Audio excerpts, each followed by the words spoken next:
My name is Alton. I am exactly 69 years old today, and I recently received a highly disrespectful text message from my only son telling me not to attend his wedding because his new wife did not want her affluent family associating with a retired plumber like me. I did not argue or beg. I simply opened my phone and systematically severed every single financial lifeline funding their perfect, luxurious lives. Before I continue this story, please let me know where you are watching from in the comments below. Hit like and subscribe if you have ever had to stand up to a family member who underestimated your worth and mistook your quiet generosity for absolute weakness. The overhead lights in the high-end bespoke tailor shop cast a golden glow across the mahogany floors and the pristine trifold mirror standing before me. I stood perfectly still on the circular pedestal. A master tailor knelt at my feet, carefully pinning the hem of a midnight black $1,500 tuxedo I had commissioned exclusively for the ceremony. The fabric felt foreign but impeccable against my shoulders. I watched the tailor work with the quiet appreciation of a man who spent his entire life working with his hands. I wanted to look my best for my only son on the most important day of his life. I had spent hours selecting the right lapel, the exact shade of the silk tie, making sure everything was flawless. The ambient jazz music playing softly in the background created a serene atmosphere, a stark contrast to the sudden sharp vibration against my chest. My phone buzzed persistently from the inner pocket of my dress shirt. I ignored it at first, not wanting to disrupt the tailor making his precise chalk marks on the fine wool trousers. The vibration stopped only to resume immediately, with a second and then a third aggressive pulse. I reached inside the jacket and pulled out the device. The screen illuminated the dim space between myself and the mirror, displaying a preview of a text message from Jovan. I swiped the screen to unlock it, expecting a last-minute question about the rehearsal dinner schedule or a request to bring an extra bottle of champagne to the venue. I opened the message. The words arranged on the glaring screen did not ask for my help or my advice. They formed a direct surgical strike against my presence. Dad, please do not come to the wedding tomorrow. Monica and I talked it over, and she really does not want to see you there. She feels your presence will create an uncomfortable dynamic. Her parents have invited many of their affluent white relatives and corporate partners. She thinks you will not fit in with her guest list. You are a retired blue-collar worker, and they are high society people. It would just be awkward for everyone involved to have to explain your background. We want the day to be perfect and completely stress-free. I will call you after we get back from our honeymoon to catch up. I read the message twice.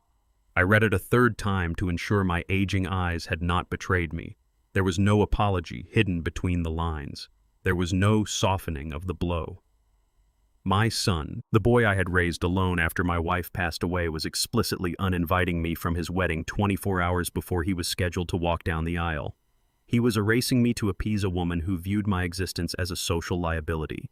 She saw a black man with a working-class history and decided he was a stain on her pristine, upper-class aesthetic.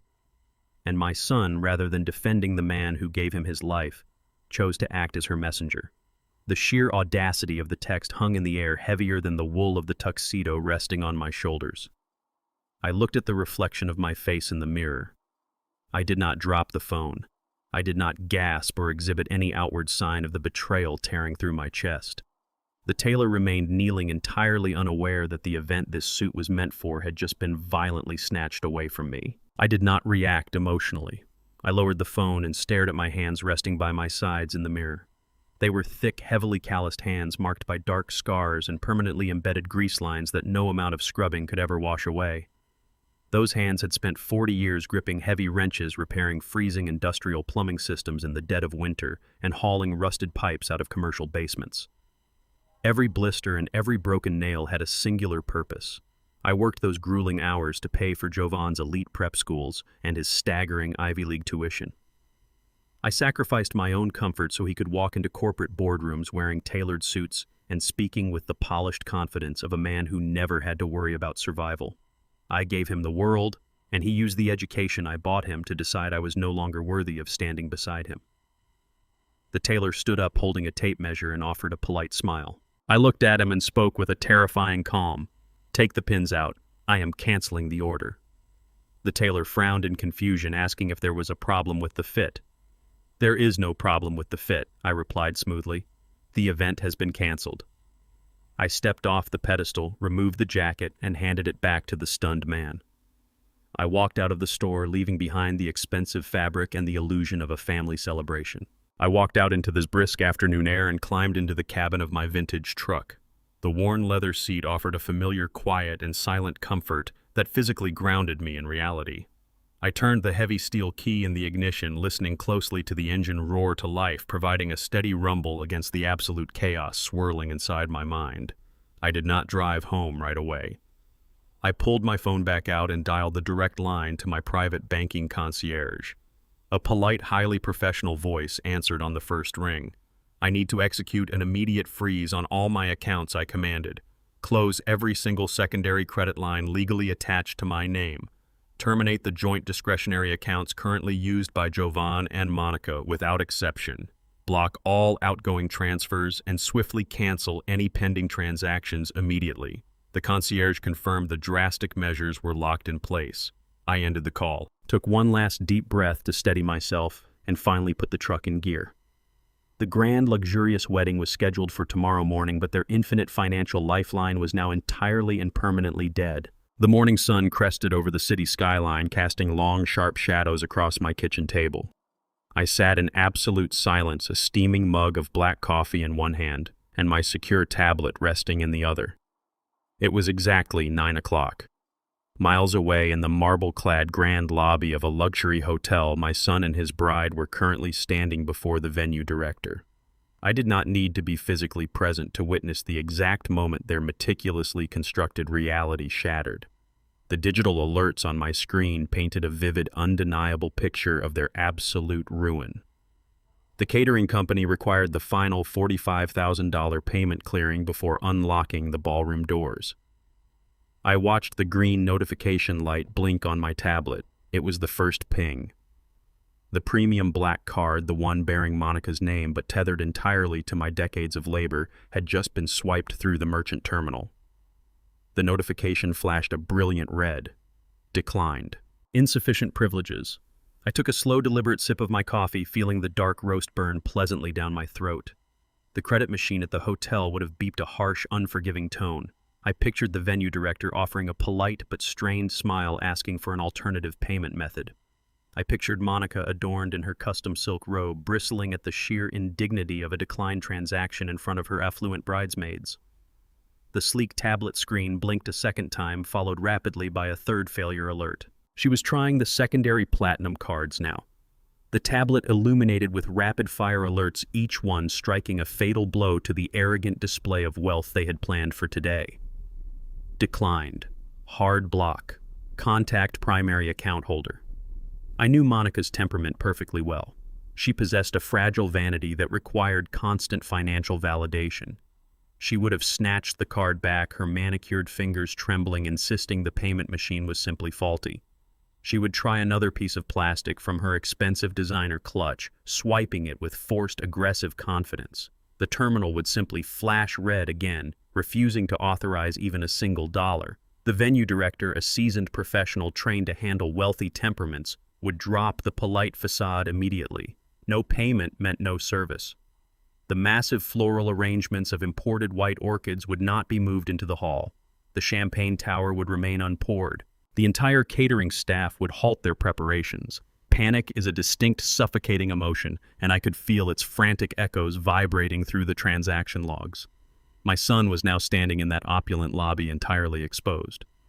I watched the final alert hit my screen. It was an attempted cash advance at the hotel's lobby ATM. Declined. They had absolutely nothing. The immense, crushing weight of their financial reality was suddenly resting squarely on Jovan's tailored shoulders. Monica's affluent white relatives, the same pretentious people who considered a retired African-American plumber too low class to attend their celebration, were arriving upstairs. They were expecting a royal feast. Instead, the venue director was threatening to shut down the entire event before the first guest even took their seat. The luxurious wedding was instantly transformed into a hostage situation, and the ransom was a sum my son had never actually earned in his entire life. He had spent his adulthood playing the role of a self-made titan, using my commercial accounts as his personal treasury. Now the vault was sealed, and the true cost of his boundless arrogance was due immediately.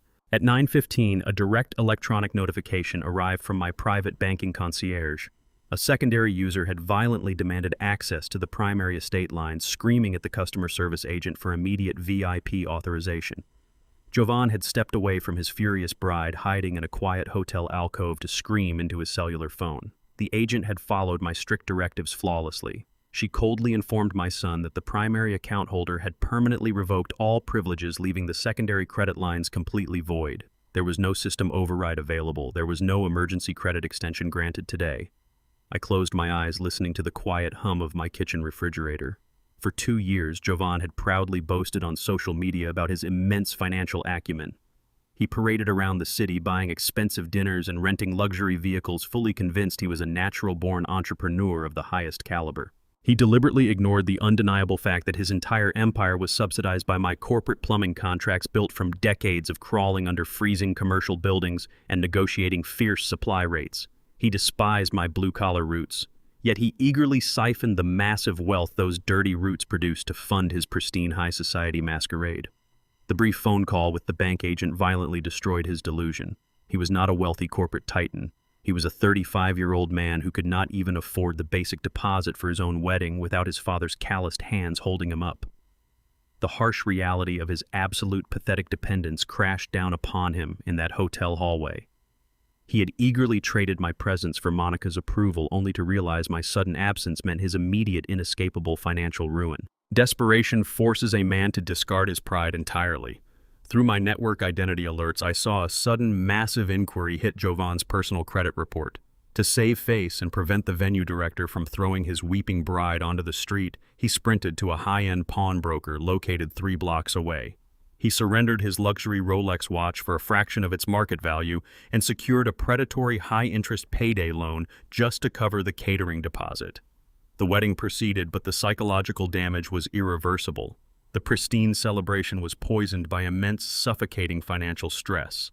The expensive floral arrangements were placed, and the vintage champagne was poured, but Jovan spent his entire reception sweating under the crushing weight of a loan he had no actual means to repay.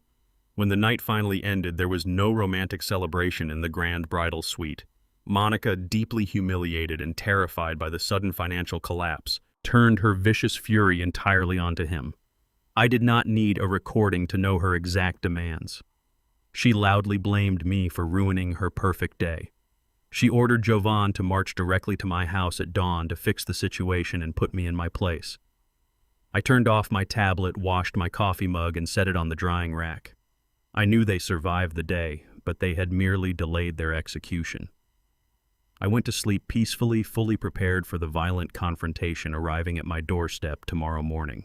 The sharp, rhythmic pounding of heavy fists against my solid oak front door shattered the absolute quiet of 7 o'clock in the morning. I did not flinch. I sat at my modest kitchen table, taking one final deliberate sip of my black coffee. The dark liquid was perfectly bitter, matching the reality of the day ahead. I folded the morning newspaper with precise, measured movements, aligning the edges perfectly before setting it aside on the polished wood. The knocking escalated into a frantic, aggressive barrage, shaking the hinges of the door frame.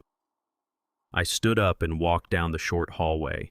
My posture was entirely straight, my breathing completely controlled. I turned the heavy brass deadbolt and pulled the door inward. Jovan and Monica stood on my front porch, completely uninvited and vibrating with unrestrained hostility.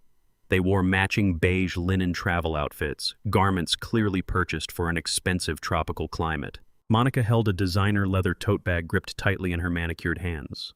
Her face was flushed with a volatile mixture of sheer panic and furious indignation. Jovan stood half a step behind her, his jaw clenched, breathing heavily as if he had just sprinted up the concrete driveway. The morning dew still clung to the manicured grass in my front yard, contrasting sharply with the toxic energy they brought to my doorstep. I did not offer a polite greeting. I did not invite them inside my sanctuary. I simply stood in the doorway, a silent, immovable barrier between my peaceful home and the chaotic mess they had orchestrated for themselves. I waited for them to speak, knowing exactly what they were going to say. Monica did not waste a single second of my time. She stepped forward, invading my personal space, and launched into a venomous, high-pitched tirade. She aggressively accused me of orchestrating a malicious, petty sabotage designed solely to ruin the most important weekend of her life. She audaciously claimed the text message I received yesterday was a simple misunderstanding, a minor logistical error blown entirely out of proportion by a bitter, vindictive old man. Her voice grew increasingly shrill as she demanded I fix the banking glitch immediately. Jovan finally found his courage, stepping up beside his new wife to reinforce her ridiculous demands. He ordered me to pick up my phone and call my private banker right then and there. He insisted I authorize the unfreezing of their joint accounts without another moment of delay. He spoke to me not as a respectful son speaking to his father, but as a superior corporate executive, addressing a subordinate employee who had failed to execute a crucial task. Jovan angrily tapped the face of his wristwatch. He informed me that their private luxury car was currently idling at the end of the street. They had a first-class flight to the Maldives, departing from the international terminal at exactly 11 o'clock.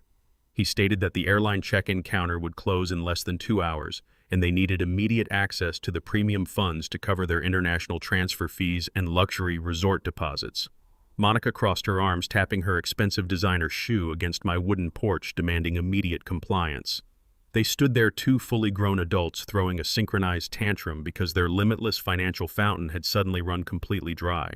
They fully expected me to panic, apologize profusely, and surrender my assets to ensure their extravagant honeymoon proceeded without a single flaw. I looked at the vein bulging in Jovan's neck and the sneer resting on Monica's face. They were completely blind to the reality of their situation. Seeing my absolute unwavering silence, Jovan lost whatever thin veneer of respect he still possessed. He aggressively pointed his index finger at my chest, condescendingly reminding me of my place in his fabricated social hierarchy. He told me I was nothing more than an old retired plumber who had spent his entire life working in the dirt and the grime. He audaciously claimed I lacked the basic financial literacy required to manage modern complex wealth. Jovan loudly insisted that his brilliant business acumen was the only reason my meager retirement savings had not completely evaporated. He spun a ridiculous offensive narrative stating he desperately needed the frozen funds to properly manage my estate and protect my future well-being.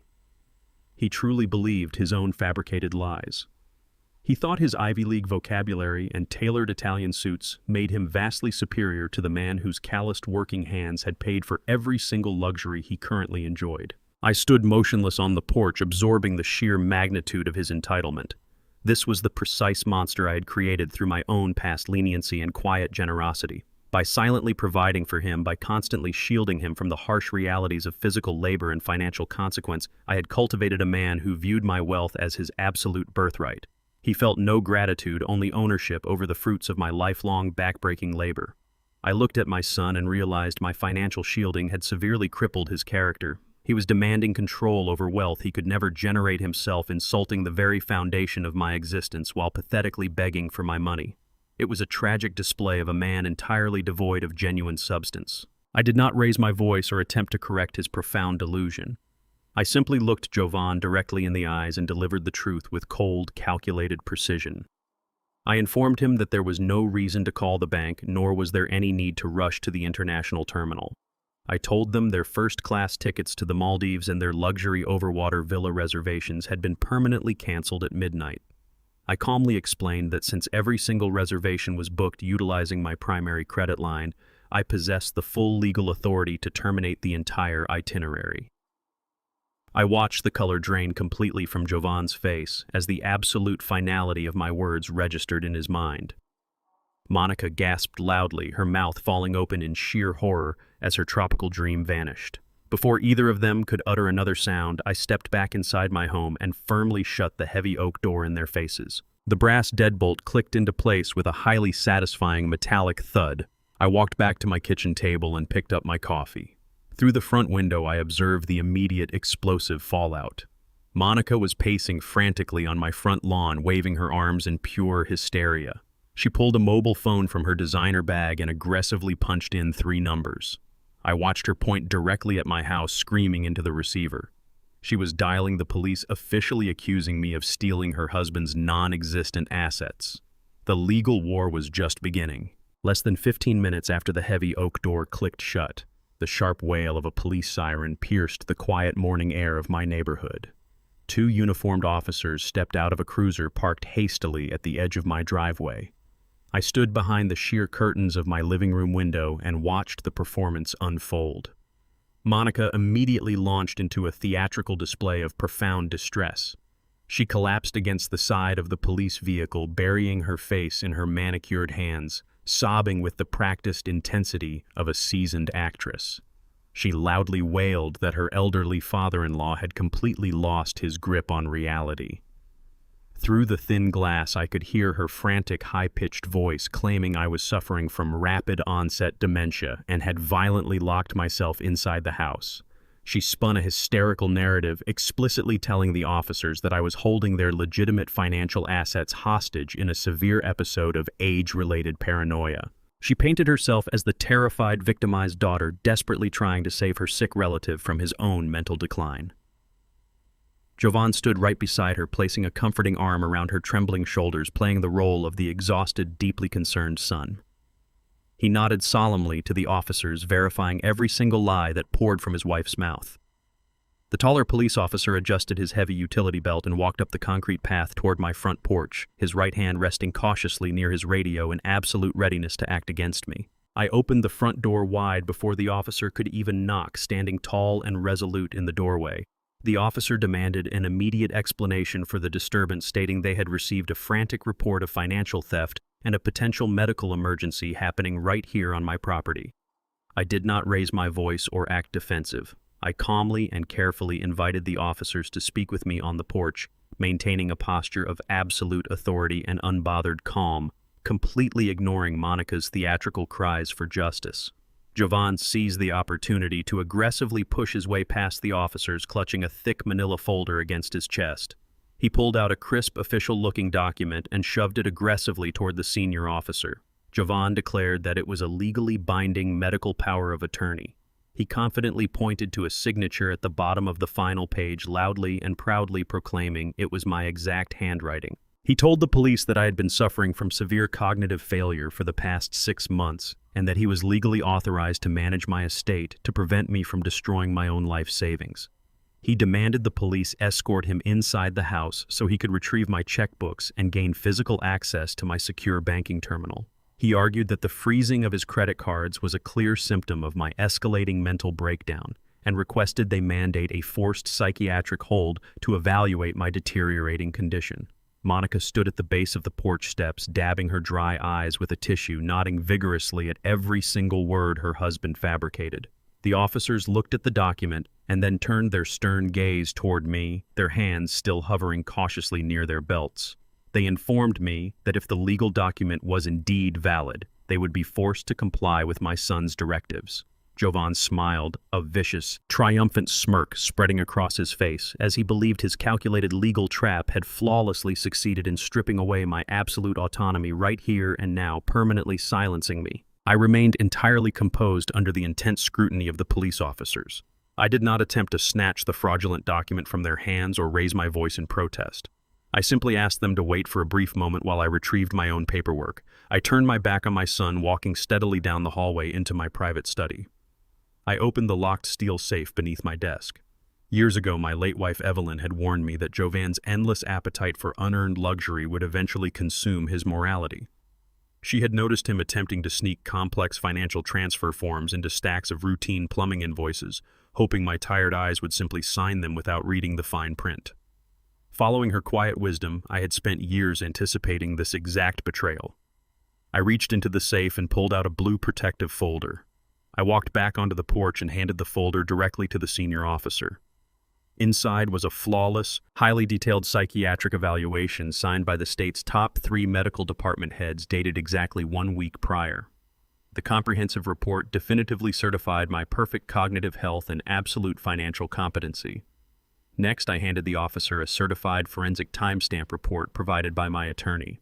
It unequivocally proved the exact digital signature Jovan had crudely copy-pasted onto his fake document was stolen from a building permit I had signed 5 years ago. I stood on the porch, watching the officer's expression shift from suspicion to sheer disbelief as he compared the documents. Jovan's confident smirk instantly vanished, replaced by the horrifying realization that his father had been quietly preparing for his ultimate treachery for years. I looked at the man I had raised and felt absolutely nothing. The shield was impenetrable and entirely unbreakable today. The senior police officer slowly handed the forged document back to Jovan, his tone suddenly turning incredibly sharp and deeply hostile. He warned Jovan that presenting a falsified document to law enforcement constituted a severe felony offense. The officer firmly ordered both Jovan and Monica to immediately vacate the premises, aggressively threatening them with instant arrest for criminal fraud and trespassing if they refused to comply. Monica stopped crying immediately, grabbing Jovan's arm in genuine panic. Jovan stumbled backward, completely defeated, dragging his wife down the driveway toward their rented luxury vehicle. The officers waited on the porch until the car sped away, then respectfully returned my documents and departed. I watched the taillights disappear around the corner, feeling the crisp morning breeze on my face. Inside their speeding car, the nightmare was only just beginning to unfold. Jovan's mobile phone erupted with a frantic, piercing ringtone. The caller ID displayed the name of a major commercial lender holding the massive debt for his failing cryptocurrency ventures. He answered with trembling hands, only to be met with absolute disaster. The lending agent harshly informed him that a massive million-dollar business loan was currently under federal investigation. They demanded the immediate physical presence of the primary guarantor to verify the signature on the initial collateral agreement. Jovan stared blankly at the road ahead, breathing rapidly. He realized the forged signature he used to secure the loan was about to be aggressively exposed, locking him inside an inescapable financial death trap forever. The panoramic view from the 42nd floor of the downtown high-rise offered a sweeping, unobstructed vista of the city skyline, but my attention was fixed on the polished glass table in front of me. I sat in a high-backed leather chair inside the sleek, minimalist office of my primary corporate attorney, Oliver. The faint hum of the central air conditioning was the only sound in the room until Oliver walked through the frosted glass doors carrying a massive, heavily bound financial dossier. He did not offer a polite morning greeting or ask about my well-being following the chaotic incident with the police at my home just an hour prior. He understood my temperament perfectly. He walked directly to the center of the room and dropped the towering stack of documents onto the glass surface with a heavy, resounding thud. The sheer volume of the paperwork indicated a catastrophic financial anomaly. Oliver took his seat opposite me, unbuttoning his tailored suit jacket, his face set in a grim, deeply serious expression. He steepled his fingers, staring directly into my eyes with the focused intensity of a legal professional preparing to deliver highly damaging news. I remained perfectly still, resting my calloused hands on the armrests, waiting for the inevitable revelation. I had spent decades anticipating the moment my son would cross a boundary he could not manipulate his way back from.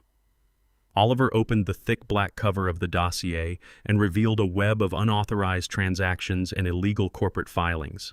Oliver slid a series of highlighted banking statements and commercial loan applications across the table. He informed me that my son had not merely been surviving off the limitless secondary credit cards I had just frozen. The financial rot ran significantly deeper and was infinitely more dangerous than simple, reckless consumer spending.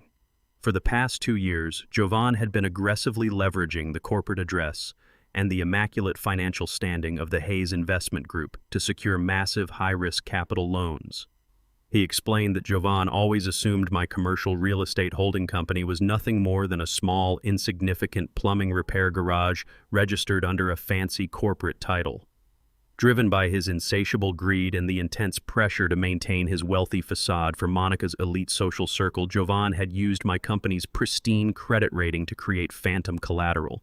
He had funneled millions of borrowed dollars into highly volatile, ultimately failing cryptocurrency schemes. Oliver pointed to a specific legal document bearing a fraudulent digital signature. Jovan had falsely listed himself as the primary executive officer of my logistics empire, forging corporate mandates to convince aggressive commercial lenders that he possessed the liquid assets to cover his massive trading losses. He was essentially borrowing millions of dollars against commercial warehouses and regional distribution centers he did not actually own to fund a digital gambling addiction he could not possibly control. The commercial lender had discovered the glaring discrepancy this very morning and was rapidly preparing to initiate a devastating federal fraud investigation. My son had constructed a fragile house of cards on the sturdy foundation of my life's work, and the entire structure was currently collapsing directly onto his arrogant head. Oliver leaned forward explicitly, emphasizing the sheer legal peril Jovan had willingly walked into. If the commercial lenders filed formal charges, Jovan would face decades in a federal penitentiary for deliberate wire fraud and grand identity theft. The sheer magnitude of his absolute entitlement was truly staggering. He had risked the total destruction of his own father's legacy simply to fund a lavish artificial lifestyle he had never actually earned.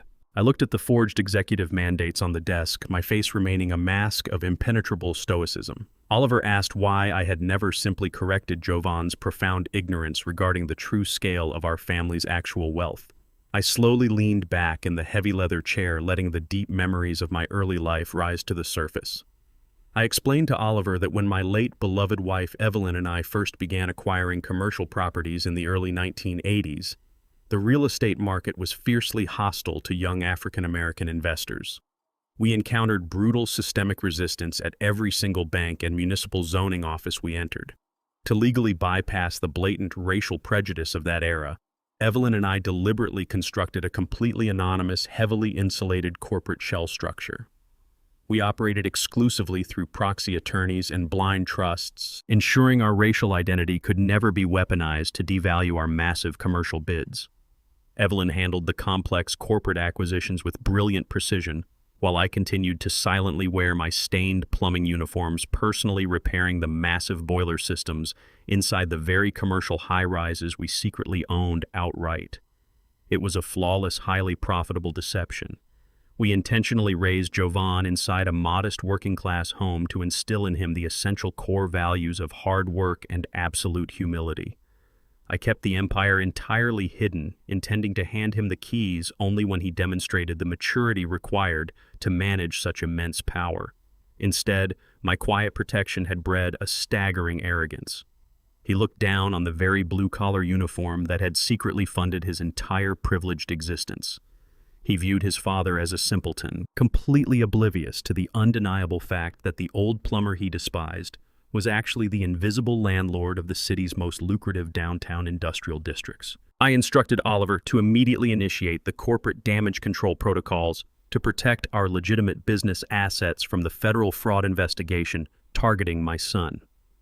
I explicitly ordered him to execute the absolute asset protection clause outlined in our foundational corporate bylaws.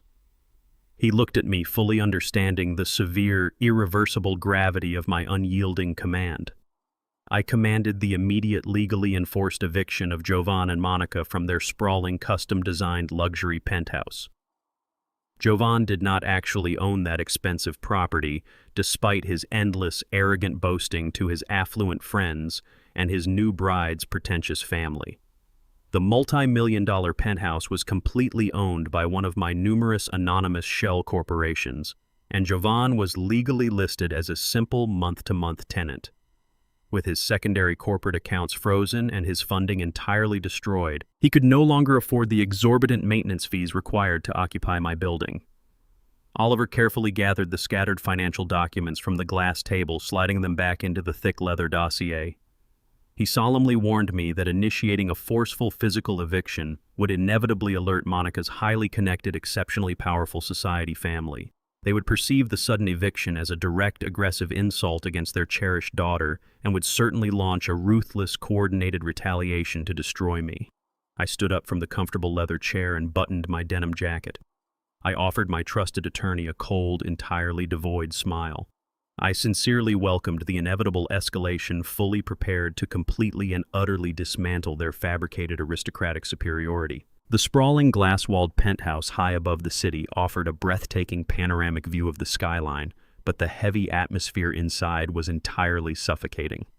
The spacious living room, normally a pristine showcase of modern art and imported Italian furniture, was a chaotic war zone of half-packed designer luggage and scattered luxury garments.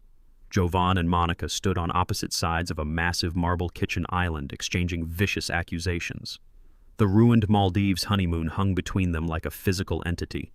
Monica paced aggressively across the imported hardwood floor, her shrill voice echoing off the vaulted ceilings as she shrieked about the absolute humiliation of returning to the city just hours after their extravagant wedding reception. She threw a scarf onto the counter, demanding Jovan fix the banking error he claimed was responsible for their destitution.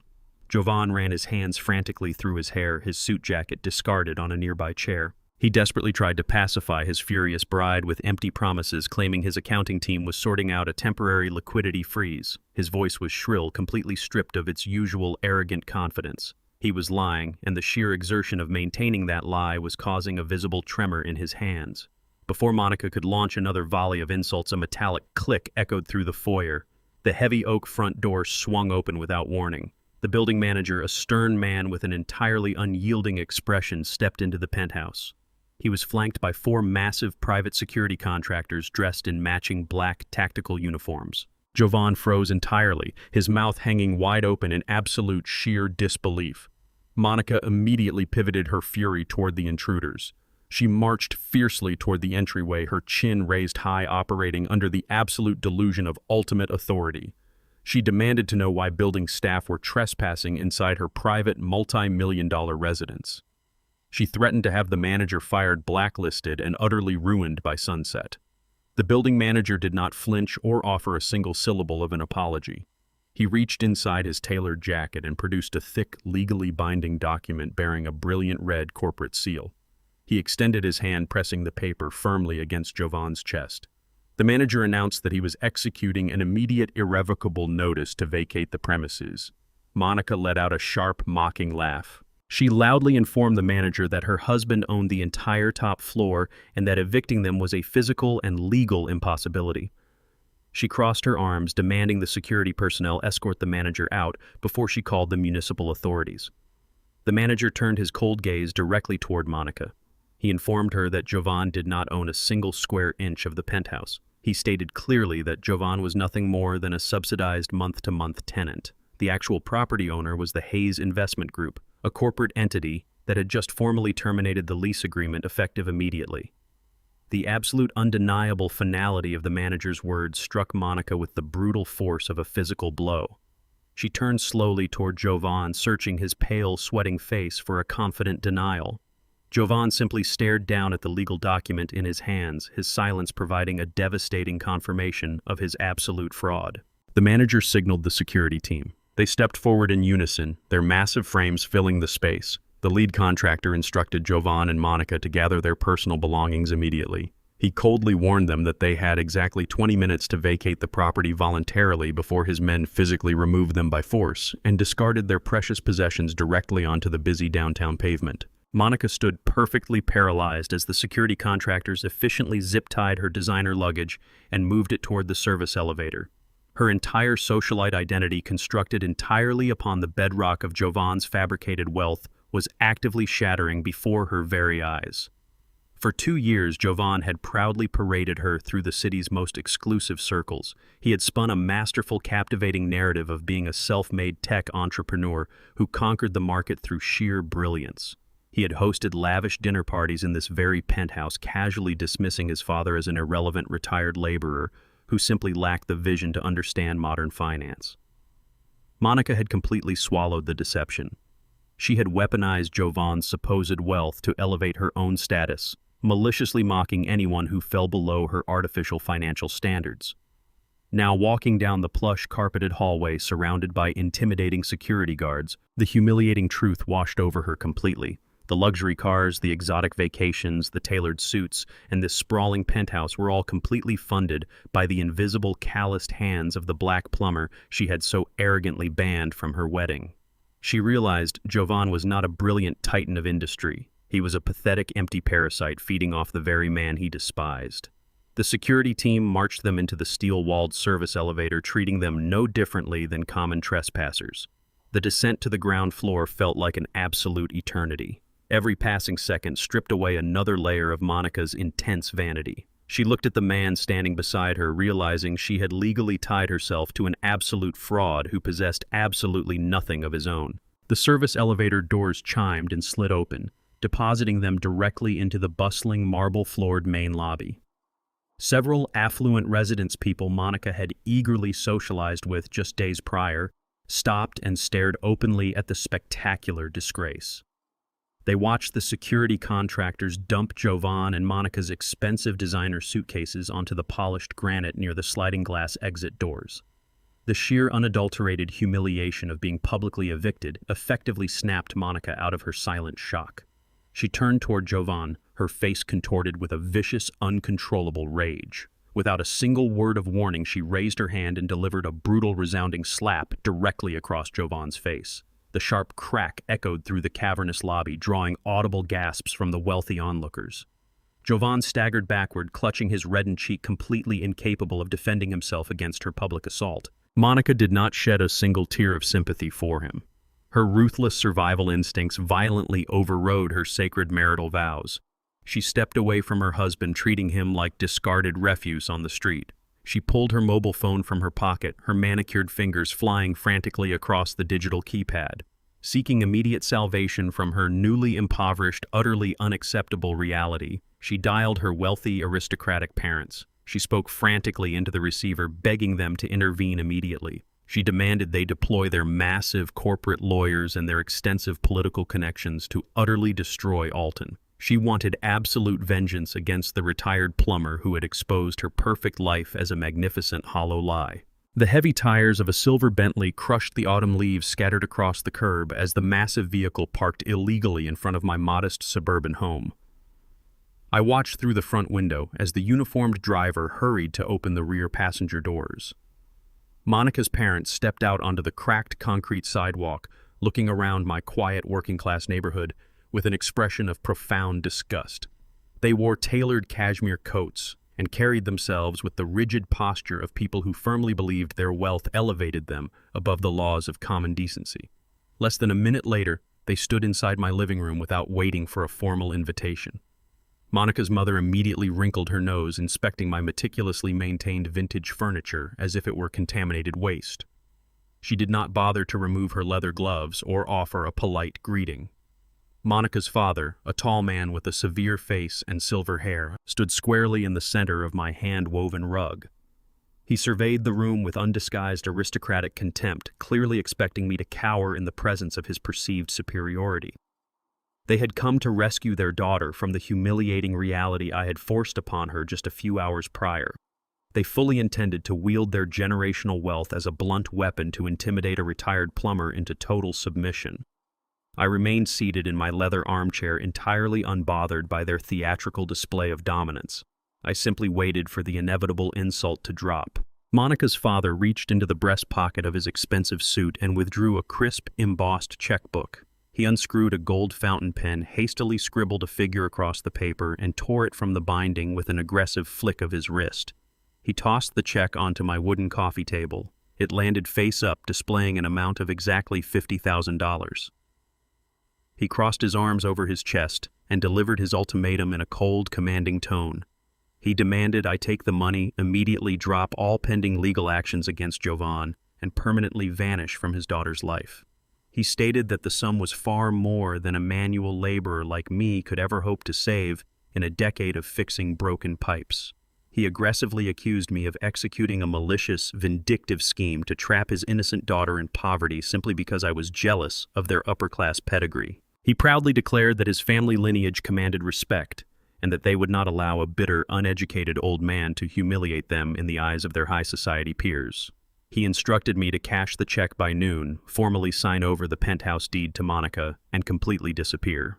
His voice echoed through the quiet room, dripping with an arrogance that only comes from a lifetime of purchasing compliance. Monica's mother chimed in, adding that it was a remarkably generous offer for a man of my lowly station. She insisted I accept the charity before her husband brought his formidable corporate attorneys to crush me into absolute financial ruin. They stood united in their blinding hubris, absolutely convinced that their money granted them the right to dictate my existence. I looked at the check resting on the table. It was a pathetic, insulting bribe designed to shield their fragile daughter from the devastating consequences of her own horrific behavior. I did not reach for the paper. I did not flinch at their deeply offensive insults regarding my background. I simply adjusted my glasses, feeling a cold wave of absolute resolve wash over my mind. I completely ignored the check resting on the table, treating it as if it were a meaningless piece of scrap paper. I slowly opened the bottom drawer of my desk and retrieved a heavy black leather financial ledger. I placed the book squarely on my lap and opened it to a heavily bookmarked page. I looked up at Monica's arrogant father and calmly informed him that his family's renowned supply chain business was rapidly bordering on absolute insolvency. The color drained from his severe face as I continued speaking. I detailed how his company had failed to adapt to modern logistics over the past decade, relying entirely on outdated, highly inefficient distribution practices. His profit margins had effectively vanished, and he had been desperately borrowing massive sums of capital just to keep his regional warehouses operational. I recited his quarterly losses with surgical precision, watching his eyes widen in sheer, unadulterated terror as a retired plumber accurately dismantled his entire corporate facade. For decades, Evelyn and I had utilized our anonymity to meticulously study the market. We built the Hayes Investment Group by identifying failing, arrogant corporations quietly acquiring their depreciated assets and restructuring their entire operational models from the ground up. I knew every single detail of his crumbling empire because my legal team had been monitoring his disastrous financial filings for the past 8 months. He was drowning in toxic debt while simultaneously trying to buy my absolute silence with a fraction of the money he desperately owed his creditors. He was a spectacular fraud, projecting an illusion of invincible wealth while standing on the absolute brink of total bankruptcy. Monica's mother clutched her pearl necklace, her aristocratic composure visibly shattering as my words exposed the terrifying reality they had desperately hidden from their elite social circle. I closed the heavy ledger with a sharp, resounding snap that made Monica's mother physically jolt. I looked directly into the terrified eyes of her husband and delivered the final devastating blow. I revealed that just 48 hours ago, the Hayes Investment Group had successfully purchased their failing company's entire remaining debt portfolio from a highly eager commercial banking syndicate. I watched his breath catch in his throat as the horrific realization struck him. I was no longer merely the father of his disgraced son-in-law. I was now his largest, most powerful corporate creditor. The vast majority of his failing empire technically belonged to me. The $50,000 check he had arrogantly tossed onto my coffee table was drawn from an account I now held the absolute legal authority to freeze at any given moment. The immense crushing weight of my quiet, unseen power completely annihilated their aristocratic bravado. I stood up from my chair, towering over them in my simple living room. I calmly slid the check back across the table toward his shaking hands. I advised him to keep his money as he would desperately need every single penny to afford the impending corporate bankruptcy proceedings. I pointed toward my front door with absolute unyielding authority. I gave them exactly 10 seconds to leave my property before I instructed my legal team to initiate an immediate hostile corporate takeover. They stumbled out of my house in absolute silence, leaving utterly, financially terrified, deeply regretting the exact moment they ever challenged me. News of my aggressive financial acquisition traveled through Monica's aristocratic circles with the destructive speed of a wildfire. The absolute terror her parents experienced in my living room had clearly infected their daughter by nightfall.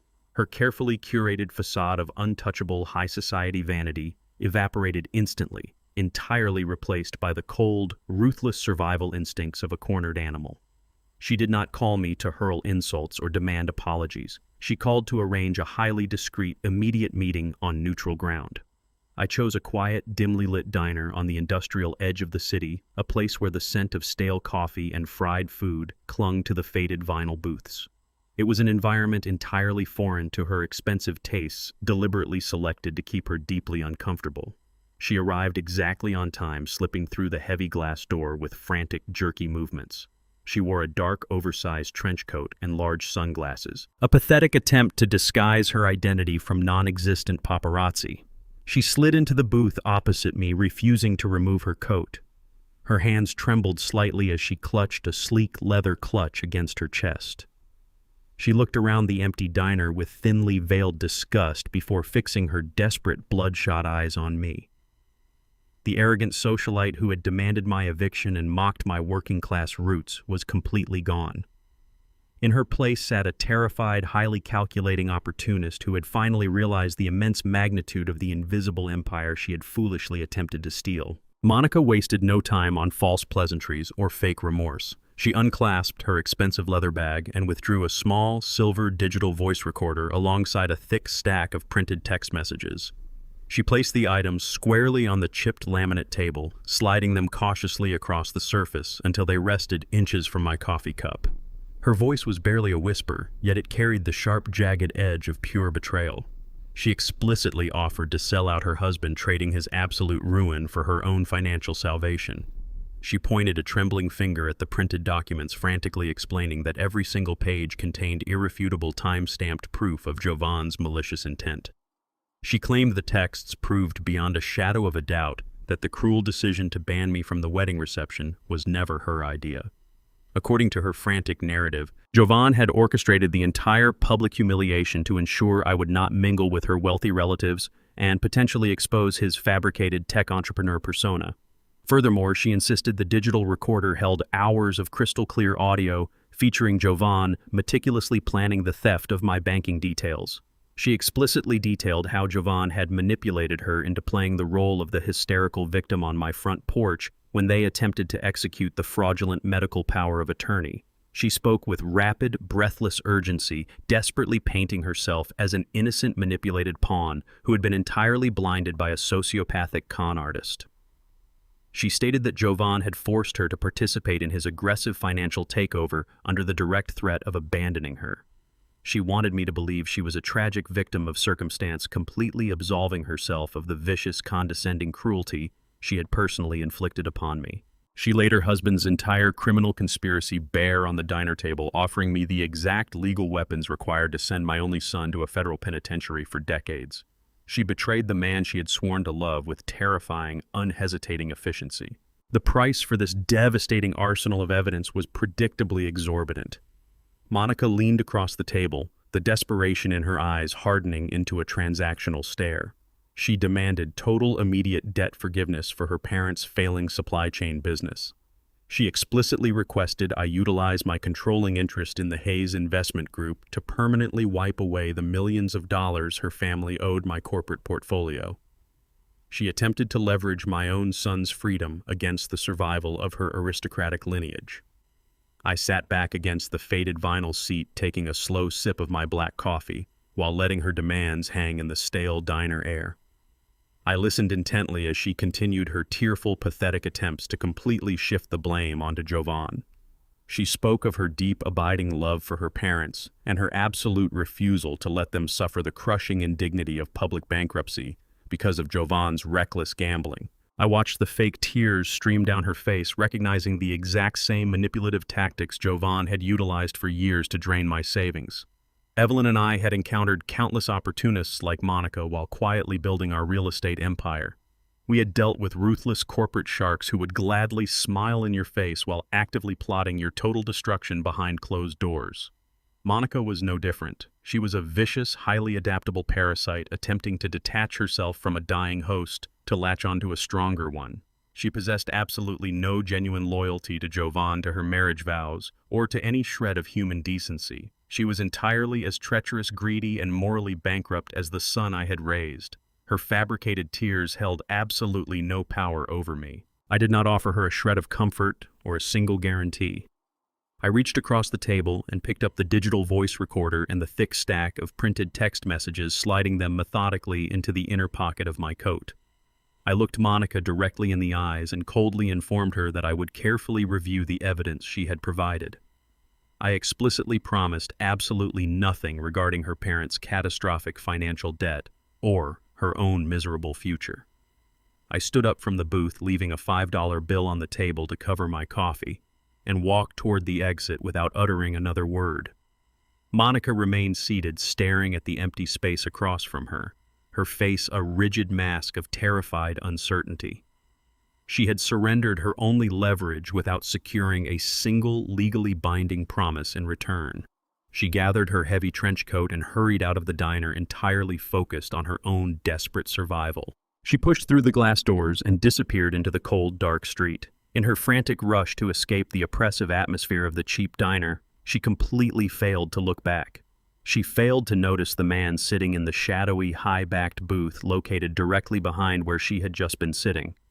Separated only by a thin, scratched wooden partition, Jovan remained perfectly still.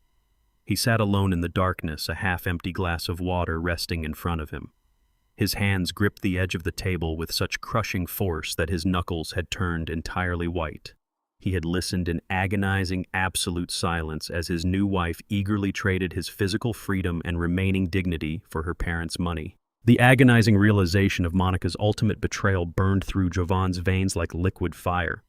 He sat entirely frozen in the dimly lit diner booth for a full 10 minutes after she walked out, obsessively replaying the sound of her treacherous voice, offering him up to federal prison in exchange for her parents' financial salvation. His fragile matrimonial alliance was completely dead. Driven by sheer, unfiltered rage and a profound sense of impending doom, he stormed out of the diner and threw himself into the driver's seat of his silver Porsche. He tore through the city streets aggressively, weaving through heavy midday traffic with reckless abandon, directing his explosive fury toward the only target he believed he could still somehow intimidate. He slammed the brakes in front of the towering glass facade of Oliver's downtown law firm, illegally parking the luxury sports car halfway across the painted pedestrian crosswalk. Jovan stormed the building entrance, his face flushed a dangerous shade of crimson and his fists clenched so tightly his knuckles turned white. He aggressively shoved open the heavy glass doors and marched directly into the pristine, marble-floored reception area.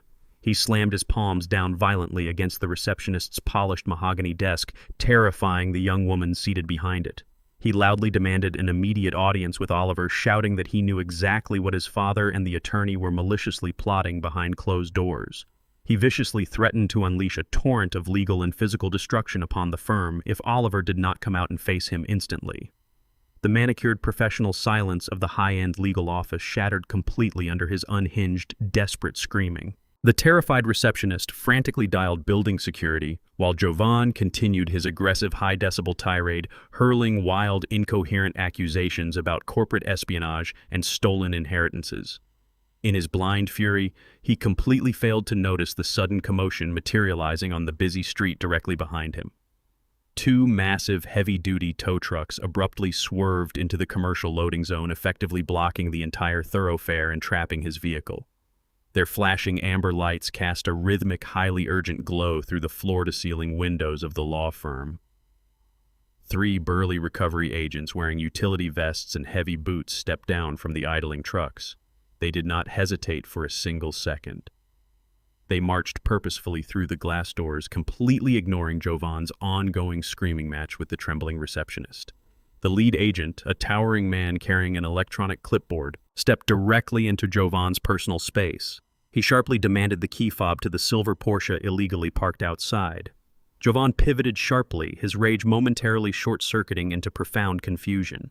He puffed out his chest, attempting to assert his fabricated superiority, and loudly informed the men that the vehicle was his personal, fully paid property, and they had no jurisdiction. The lead agent did not even blink at the outburst. He shoved a thick stack of recovery documents directly against Jovan's chest.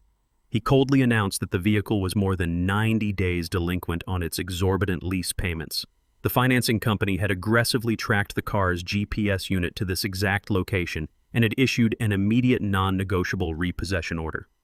Jovan frantically patted his suit pockets, stammering that there had simply been a minor banking error, a temporary financial freeze placed on his corporate accounts by a vindictive relative. He desperately promised to clear the outstanding balance by the end of the business hour. The recovery agents were entirely immune to his pathetic, crumbling bargaining. They efficiently overpowered his weak resistance, swiftly extracting the key fob from his trembling hand. Jovan watched in sheer, paralyzed horror as the second agent walked outside, unlocked his prize status symbol, and seamlessly attached the luxury sports car to the heavy steel winch of the flatbed tow truck. A large crowd of sharply dressed corporate professionals had quickly gathered on the sidewalk, openly pointing and whispering as the heavy mechanical gears whined, slowly dragging Jovan's ultimate symbol of success away down the busy avenue. The public humiliation was absolute, agonizing, and entirely unavoidable. Stripped of his vehicle, frozen out of his bank accounts, and permanently locked out of his downtown luxury penthouse, Jovan had absolutely no remaining options. He was forced to walk. The journey to the cheap, rundown motel on the industrial outskirts of the city took several agonizing hours. As his expensive Italian leather shoes pounded against the unforgiving concrete pavement, severely blistering his unaccustomed feet, Jovan began to experience a tiny fraction of the grueling, relentless physical exhaustion his father had endured every single day for 4 decades. My calloused hands and aching back had silently paved the smooth, luxurious roads Jovan had effortlessly glided across his entire life. Now completely cut off from the phantom empire he had ruthlessly exploited, the harsh reality of actual physical labor hit him with crushing, unbearable force. The humid afternoon heat drenched his tailored designer suit in sweat, stripping away the very last remnants of his polished executive facade. He finally dragged himself into the dingy, pothole-riddled motel parking lot, his legs trembling violently from the unaccustomed exertion. He pushed open the flimsy, peeling door to their rented room, desperate for a momentary reprieve, only to be met with the final, inevitable abandonment. Monica stood in the center of the stained carpet, aggressively stuffing her remaining designer clothes into an overstuffed canvas travel bag. She did not even bother to look up when he entered the room. Jovan did not attempt to stop her, nor did he confront her about the treacherous conversation he had secretly overheard at the diner. They were both fully aware that the parasitic marriage had entirely outlived its financial utility. He watched in hollow, defeated silence as Monica zipped her luggage shut, stepped around his exhausted body as if he were a piece of broken furniture, and walked out the door without uttering a single word of farewell. Left completely alone in the squalid motel room, stripped of his treacherous wife, his luxury vehicle, and his fabricated wealth, Jovan crossed the threshold of absolute unhinged desperation. He pulled a prepaid burner phone from his pocket, dialing a heavily encrypted number he had secured weeks ago from his shadiest cryptocurrency contacts. The man on the other end was a thoroughly corrupt, disgraced medical practitioner, notorious for providing illegal prescriptions and falsified health records for the right price. Jovan emptied the lining of his suitcase, retrieving his final, desperate stash of hidden emergency cash. He brutally negotiated a rapid illegal exchange. He agreed to surrender every last dollar he possessed to secure a highly specialized, completely forged emergency psychiatric hold document. Armed with a fraudulent medical mandate signed by a supposed state specialist, Jovan intended to completely bypass all standard legal procedures. He planned to arrive at my front door with a private, heavily armed medical transport team under the cover of darkness, intending to physically drag me out of my home and permanently lock me inside a secure psychiatric facility by sheer undeniable force. The violent pulse of red and blue emergency lights shattered the absolute darkness of my quiet suburban street. They cast harsh, rotating shadows across the manicured lawn I had tended with my own hands for decades. Two heavy utility vehicles idled aggressively at the edge of my driveway, a fully equipped county ambulance, and a marked sheriff's cruiser. Standing squarely in the center of the illuminated concrete was my son. Jovan clutched a crumpled piece of white paper in his trembling hand, his knuckles stark white against the dark fabric of his ruined, sweat-stained suit. He was flanked by two burly paramedics in high-visibility jackets and a local sheriff with a severe, uncompromising expression. They had come to drag me from my own home like a feral animal under the cover of night. I watched them from the deep shadows of my living room, my pulse completely steady.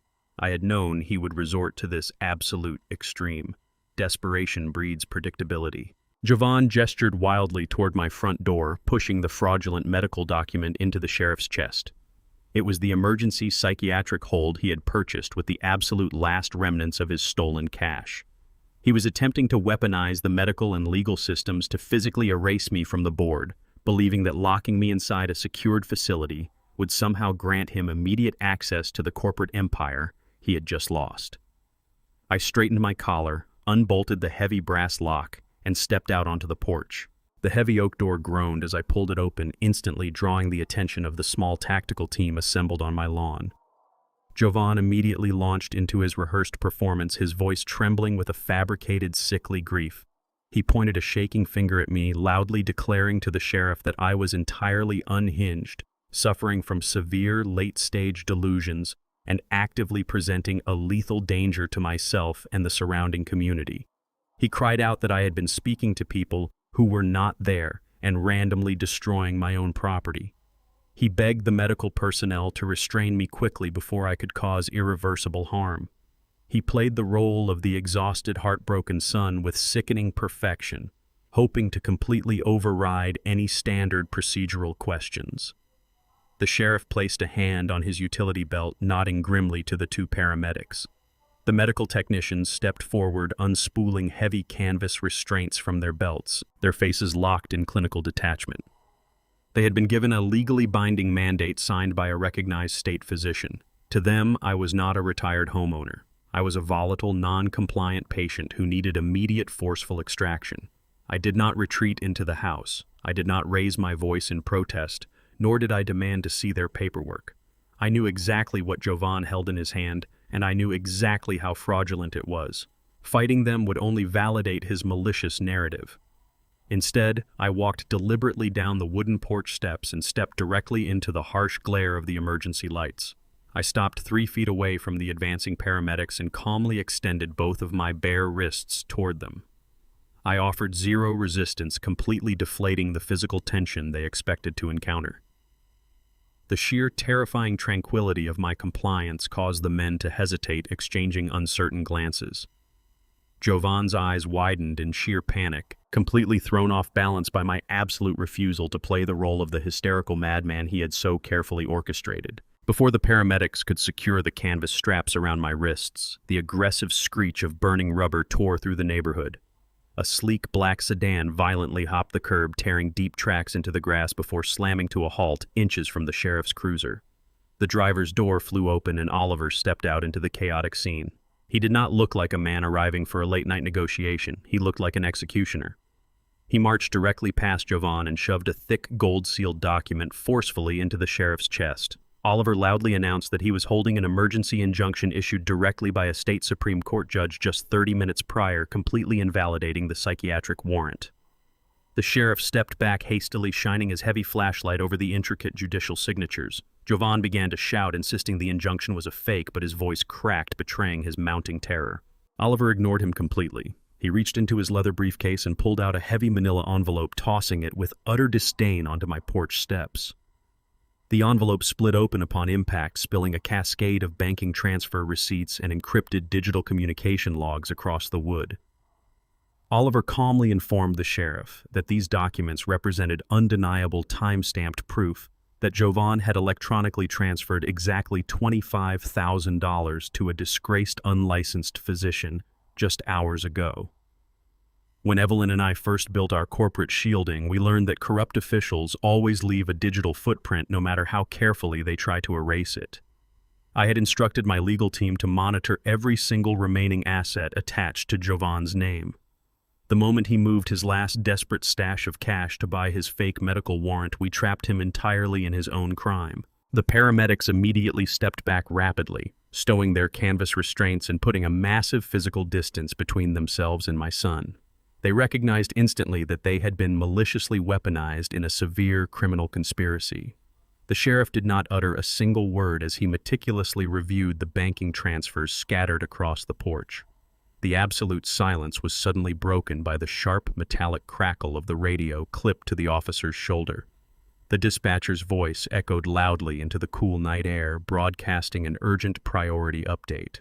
The dispatcher confirmed that federal agents had just raided a clinic on the industrial side of the city and successfully arrested the exact physician whose signature was currently resting in Jovan's trembling hand.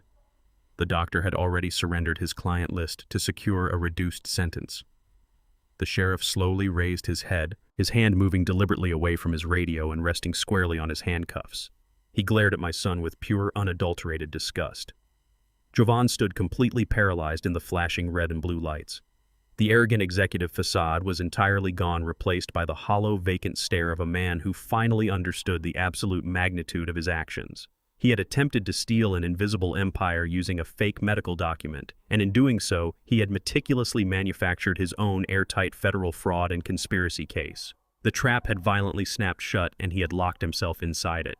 The heavy mahogany doors of the courtroom sealed shut, trapping the stale, tension-filled air inside. I sat perfectly still beside Oliver at the plaintiff's table. The sterile, windowless room was entirely silent, except for the rhythmic rustling of paper.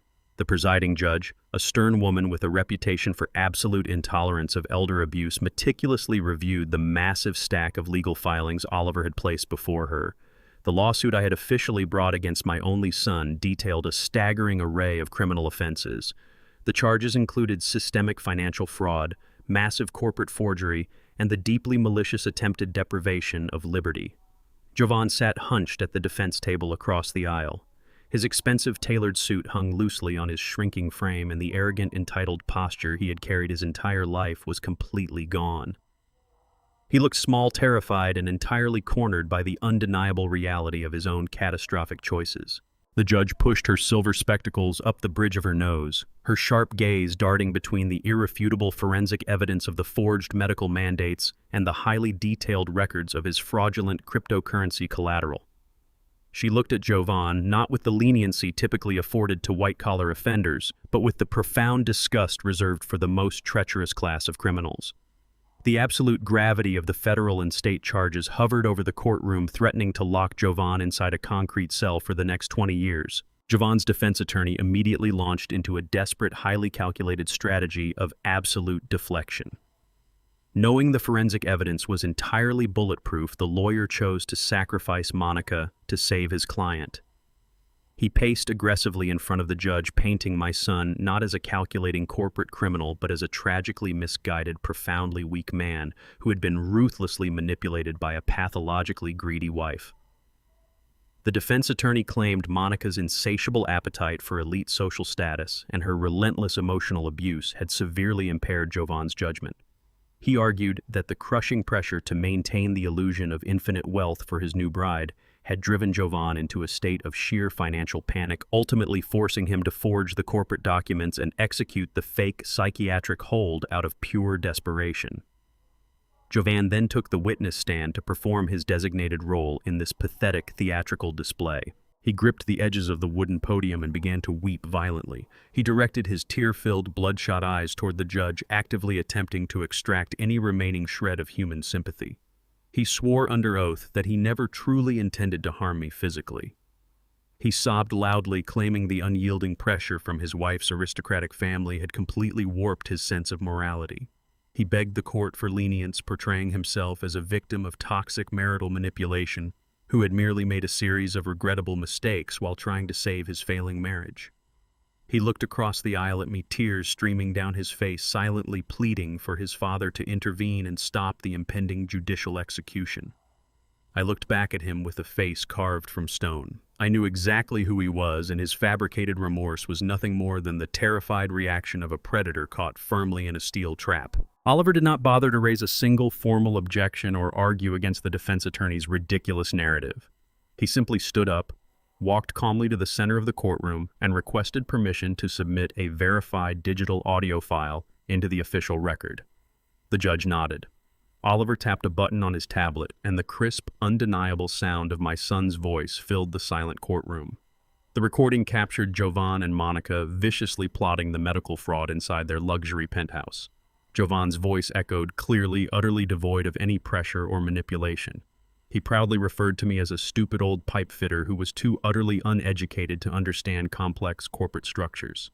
He laughed maliciously with his wife, explicitly detailing his unilateral plan to lock me inside a psychiatric ward so he could liquidate my entire logistics empire to fund his next cryptocurrency gamble. The weeping facade instantly vanished from Jovan's face, replaced by sheer, suffocating horror, as his true, unvarnished malice was broadcast to the judge. Oliver then approached the bench and dropped a secondary heavy ledger directly in front of the judge. He coldly outlined decades of quiet, uncelebrated financial sacrifices I had made to ensure Jovan never experienced the crushing poverty I had survived. The ledgers proved I had secretly paid off Jovan's earlier business failures, funded his expensive private education, and absorbed his reckless early debts using the grueling physical labor of my plumbing trade. The evidence completely obliterated the defense's narrative. Jovan was not a manipulated victim. He was an incredibly privileged, ungrateful parasite who had deliberately chosen to destroy the man who had silently financed his entire existence. The judge slammed her wooden gavel against the sounding block with a sharp, echoing crack, instantly halting the proceedings. Her face was visibly taut with barely contained fury as she stared down at Jovan. She announced a brief mandatory 30-minute recess to review the overwhelming severity of the submitted evidence before delivering her final sentencing. Oliver and I stood up in unison and walked out through the heavy mahogany doors into the bright marble-lined corridor of the courthouse. The moment we stepped into the open space, two desperate figures rushed aggressively toward us. Monica's parents, entirely stripped of their former aristocratic arrogance, intercepted my path.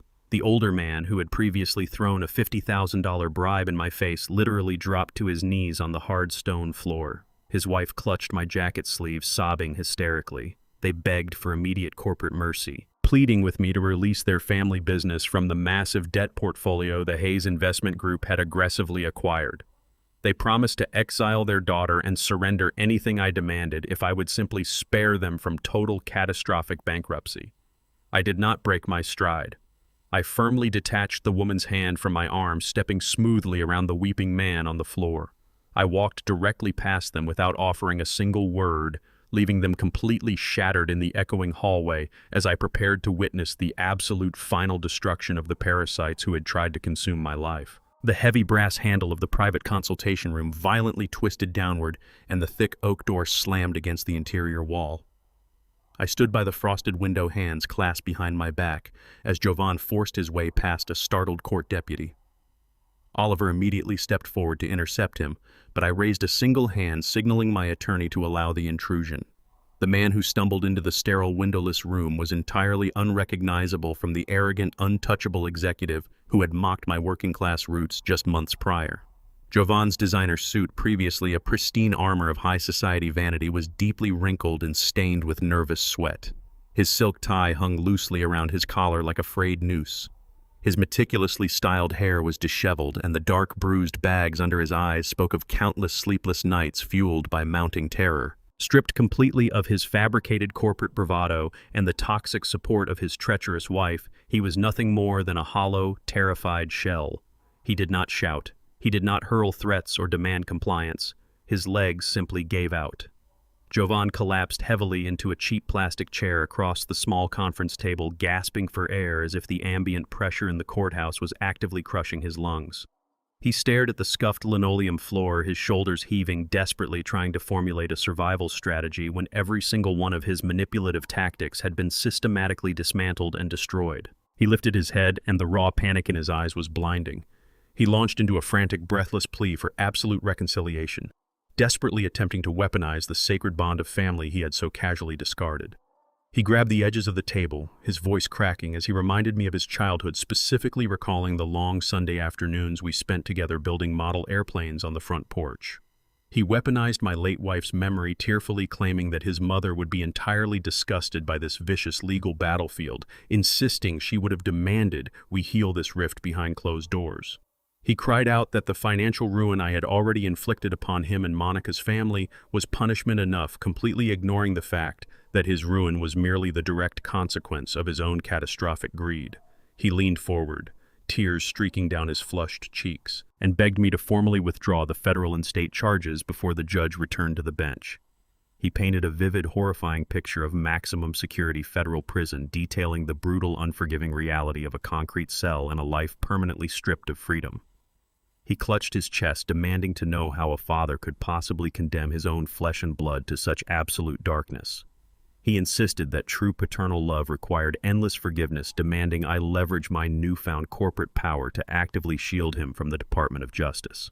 He swore upon his own life that he would change, that he would submit to any financial or personal restrictions I imposed, so long as I saved him from the terrifying machinery of the legal system.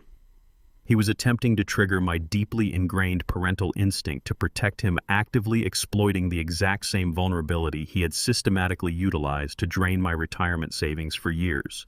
He sat trembling, waiting for the familiar warmth of my capitulation, absolutely certain that a father could never pull the lever on his own son's execution. I looked down at the trembling man I had raised, feeling a profound, chilling clarity replace the lingering grief in my chest. I did not reach out to comfort him. I did not offer a single word of reassurance. I calmly explained that his mother's memory was entirely sacred to me, which was precisely why I could no longer allow him to drag our family name through the mud of his sociopathic ambition. I told him the absolute truth. I confessed that my relentless, decades-long effort to shield him from the crushing poverty I had experienced had been my greatest failure as a parent. By silently absorbing his early business failures, quietly paying off his reckless collegiate debts, and relentlessly funding his unearned lifestyle with the sweat of my plumbing trade, I had fundamentally robbed him of the opportunity to develop a moral compass. I had constructed a perfect consequence-free bubble around his existence, allowing his innate greed to mutate into a devastating entitlement. I had created a monster who believed human beings were merely disposable assets. I looked him dead in the eyes and stated that rescuing him from the federal authorities would only complete his transformation into an irredeemable predator. Letting the unforgiving hammer of the justice system fall upon him was not an act of vengeance. It was the absolute last desperate act of fatherhood I had left to offer. It was the only remaining method capable of shattering his toxic arrogance and potentially saving his corrupted soul. He needed the severe, uncompromising discipline of a concrete cell because my endless financial shielding had completely failed to teach him the basic mechanics of human decency. The absolute finality of my words struck him with physical force, completely paralyzing his frantic attempts at manipulation. He opened his mouth to formulate another desperate excuse, but I immediately silenced him with a sharp, uncompromising gesture. I leaned across the narrow conference table, ensuring my voice carried the immovable weight of absolute conviction. I clearly stated, "I am not sending you anywhere. Your choices bought your ticket." The devastating realization that his ultimate safety net had permanently vanished finally settled into his mind, extinguishing the last desperate spark of hope in his tear-filled eyes. He slumped back into the cheap plastic chair, staring blankly at the wall as the sheer magnitude of his impending incarceration washed over him. The oppressive silence in the consultation room was suddenly shattered by 3 sharp, authoritative knocks echoing against the heavy oak door. The armed court bailiff pushed the door ajar, his severe gaze briefly sweeping over Jovan's defeated posture before locking directly onto me. He formally announced that the recess had concluded and the presiding judge had returned to the bench. The comprehensive review of the financial fraud, the forged medical documentation, and the deeply malicious conspiracy was completely finished. The bailiff instructed us to return to the courtroom, immediately confirming that the judge was fully prepared to deliver the final binding verdict. I adjusted my jacket, stepped around my paralyzed son, and walked out into the corridor to face the absolute end of his empire. The heavy mahogany doors of the courtroom sealed shut behind me as I returned to my seat beside Oliver, just as the armed bailiff instructed the gallery to rise. The presiding judge, her expression a mask of absolute judicial fury, arranged the thick stack of financial and medical documents on her elevated bench. She locked her severe, unyielding gaze directly onto Jovan. The sterile, windowless room was entirely silent, the tension so thick it felt like physical pressure against my chest. My son stood up, his knees visibly trembling, bracing himself for the inevitable decree of maximum security incarceration. He had committed multiple federal felonies, forged medical mandates, and actively conspired to deprive an elderly man of his constitutional liberties. The standard prosecutorial guideline demanded decades behind bars. However, just before the judge opened her mouth to strike the final blow, I placed my hand firmly over Oliver's microphone and leaned in. I explicitly instructed my attorney to formally waive our demand for maximum prison time. Oliver looked at me with profound surprise, but immediately recognized the cold, unbreakable resolve in my eyes. I did not want my son to rot in a taxpayer-funded cell where he could hide from the real world. I stood, perfectly straight, addressing the bench directly. I requested absolute crushing financial restitution and mandatory physical accountability. I wanted the state to systematically strip away the unearned luxury that had poisoned his soul and force him to repay his massive debts with the very labor he had spent his entire life mocking. The judge absorbed my unconventional request, her sharp eyes darting between my stoic posture and Jovan's terrified, tear-streaked face. She leaned toward her microphone, delivering a verdict that would systematically dismantle every facet of my son's fabricated existence. She sentenced Jovan to an extensive period of highly supervised probation, completely stripping him of his passport, his banking privileges, and his ability to hold any executive corporate position. But the true devastation lay in the restitution mandate. The court legally garnished 100% of his future disposable income until the hundreds of thousands of dollars he had stolen from my accounts were entirely repaid. Furthermore, the judge mandated 5,000 hours of intensive physical community labor. She explicitly assigned him to the city's Sanitation and Infrastructure Maintenance Division. The arrogant tech executive who had viciously referred to me as a stupid old pipe fitter would now spend the next decade of his life manually clearing sewage lines and hauling garbage under the punishing summer sun. He would finally understand the agonizing physical toll required to earn an honest living. But the judicial wrath did not stop at my son. The judge sharply turned her attention to the thick folder of financial evidence Oliver had submitted regarding the Hayes Investment Group's acquisition of Monica's family business. During our aggressive audit of their failing supply chain empire, my legal team had uncovered massive tax evasion and severe corporate embezzlement. The judge formally announced that she was legally obligated to forward the entirety of Monica's parents' fraudulent corporate filings directly to the Criminal Division of the Internal Revenue Service. The aristocratic hubris that had allowed them to insult my home and demand my eviction was officially annihilated. The desperate weeping pleas they had offered in the hallway outside were entirely futile. They were no longer merely facing a quiet, embarrassing bankruptcy. They were facing an immediate federal investigation, asset seizure, and undeniable criminal prosecution. The suffocating weight of total systemic ruin crashed down upon the defense table. Jovan slumped against the wooden rail, burying his face in his trembling hands as the gavel struck the sounding block with a sharp, resonant crack, permanently sealing his fate. The gallery immediately erupted into a chaotic symphony of hurried whispers and frantic movement. Jovan stood paralyzed at the defense table, his mind completely incapable of processing the sheer magnitude of his new, grim reality. Before the bailiff could even approach to officially process his probation paperwork, a sharply dressed man carrying a sleek leather briefcase pushed his way through the low swinging gate. It was Monica's high-priced divorce attorney. Acting with the ruthless, predatory efficiency of a vulture descending upon a fresh carcass, the lawyer did not offer a single word of greeting or condolence. He simply thrust a thick stack of aggressively drafted dissolution papers directly into Jovan's shaking hands. The documents demanded a total severance of all marital ties, effectively abandoning Jovan to shoulder the entire brunt of his newly acquired legal and financial burdens alone. Monica had successfully executed her final cowardly maneuver. Jovan stared down at the bold legal print, the last remnants of his constructed universe dissolving into ash. For his entire adult life, he had sprinted away from his modest working-class roots, desperately chasing a toxic illusion of upper-class superiority. He had fundamentally altered his personality, betrayed his own father, and married a woman who despised his origins, all to secure a seat at a table that was entirely fabricated. He had poured every ounce of his energy into projecting an image of limitless wealth and untouchable success. Now, standing in the harsh, fluorescent light of the family court, the grand illusion had completely evaporated.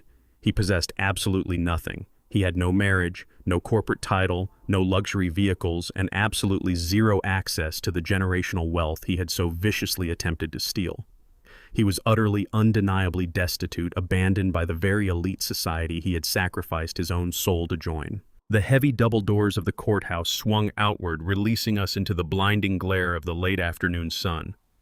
Jovan stumbled out onto the concrete steps a few moments later, clutching his probation documentation and his finalized divorce papers against his chest. He looked entirely hollowed out, a broken man standing at the precipice of a grueling, humiliating decade of manual labor and crushing debt repayment. He stood completely still on the sidewalk, entirely unsure of where to go or how to navigate a world that no longer recognized his fabricated status. I walked past him without breaking my stride. I did not offer a parting lecture, a look of pity, or a final gesture of parental comfort. The time for lessons had definitively ended. The severe consequences of his actions would be his only remaining teacher. I crossed the busy street and approached my vintage, meticulously maintained truck. I unlocked the heavy metal door, climbed into the familiar driver's seat, and started the engine. The powerful, steady hum of the motor filled the cabin, grounding me in the quiet reality of my own honest existence. I pulled away from the curb, leaving my son behind in the rearview mirror.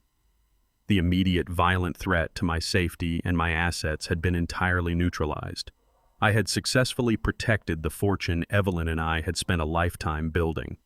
However, as I drove back toward my quiet suburban neighborhood, a profound, lingering question settled heavily over my mind. The invisible corporate empire was entirely safe, but without a worthy heir to inherit the vast portfolio, the ultimate fate of my life's work remained a complete, unsettling mystery. The mid-morning sun baked the cracked asphalt of the sprawling commercial lot located in the heart of the city's rapidly gentrifying industrial district. I stood exactly in the center of the vacant expanse, the dry wind kicking up small clouds of gray dust around my heavy work boots. Exactly 1 month had passed since the gavel fell in family court, completely finalizing the absolute destruction of my son's fabricated empire. This specific parcel of prime real estate was the crown jewel of Jovan's fraudulent portfolio. He had illegally leveraged my corporate assets to acquire this land, loudly boasting to his parasitic high society friends about the sleek, glass-paneled luxury apartment complex he intended to construct here. He had envisioned a monument to his own staggering vanity built entirely on the stolen labor of a man he deeply despised. That hollow dream was now dead, legally erased by Oliver's aggressive asset reclamation strategy. I looked across the empty acreage, feeling the immense weight of absolute ownership. The towering chain-link fences that bordered the property no longer displayed the flashy, arrogant signage of Jovan's shell company. The land belonged entirely to the Hayes Investment Group. I had not come here to gloat over a reclaimed financial asset or to passively hold the land for future corporate liquidation. I had come to systematically replace a monument of unearned privilege with a fortress of grueling, undeniable hard work. A team of high-end commercial architects stood a few yards away, nervously unrolling massive sheets of schematic blueprints across the hood of my vintage truck. They were visibly uncomfortable, sweating in their tailored suits under the relentless sun, entirely unaccustomed to dealing directly with a client who wore denim and steel-toed boots. The lead architect, a man who had previously drafted concepts for Jovan's luxury high-rises, attempted to pitch a highly stylized, aesthetic-focused structural design featuring imported marble facades and ornamental glass atriums. I immediately cut him off, rejecting the superficial proposal with absolute unyielding authority. I drove a calloused finger onto the center of his intricate schematics and demanded structural integrity over visual arrogance. I was completely liquidating my corporate holdings to finance the construction of a massive state-of-the-art vocational training center. The facility was expressly designed to serve the city's severely disadvantaged youth, providing rigorous hands-on apprenticeships in essential skilled trades like advanced plumbing, heavy electrical wiring, and structural carpentry. I explicitly ordered the architects to design expansive heavy-duty workshops with reinforced concrete floors and industrial ventilation systems. I wanted a facility built to withstand the brutal reality of actual physical labor, not a delicate showroom designed to impress wealthy investors. This institution would serve as a brutal counter-narrative to the toxic culture of immediate gratification and unearned elite status that had completely poisoned my son. I intended to pull young men and women off the streets and teach them the exact same grueling blue-collar skills that Jovan had arrogantly mocked as the pathetic labor of a stupid old pipe fitter. I firmly instructed the design team that every single square inch of the building must reflect the undeniable value of self-reliance. I refused to let another generation fall into the devastating trap of believing that wealth could be conjured out of thin air without the foundational bedrock of sweat discipline and absolute accountability. The architects quickly nodded, scrambling to adjust their parameters as I systematically dismantled their delicate designs. I stepped away from the murmuring design team and ran my rough palm over the edge of the thick blueprint paper. The crisp geometric lines detailing the future masonry and plumbing workshops triggered a profound, deeply buried memory of my late wife. Long before the Hayes Investment Group possessed the massive capital to trigger hostile corporate takeovers, Evelyn and I spent countless late nights huddled over our battered kitchen table. She would meticulously balance the chaotic financial ledgers of my fledgling plumbing business, tracking every single copper pipe and hourly labor charge with ruthless precision. Evelyn never lusted after the diamond necklaces or luxury vehicles that later consumed our son's empty marriage. Her ultimate fiercely guarded dream was to eventually accumulate enough surplus capital to open a community school. She firmly believed that genuine education and practical skills were the only true equalizers in a rigged society. She had quietly funneled every extra dollar we earned into a highly protected educational trust, a sacred fund that Jovan had nearly annihilated with his reckless cryptocurrency gambling and forged medical warrants. As I traced the structural outlines of the main lecture hall, I felt a profound sense of spiritual completion. I was finally materializing her deferred legacy in stone, steel, and mortar. This vocational fortress would stand completely free from the toxic taint of Jovan's boundless greed. It was a pure, indestructible testament to Evelyn's unwavering belief in the power of honest, grueling labor.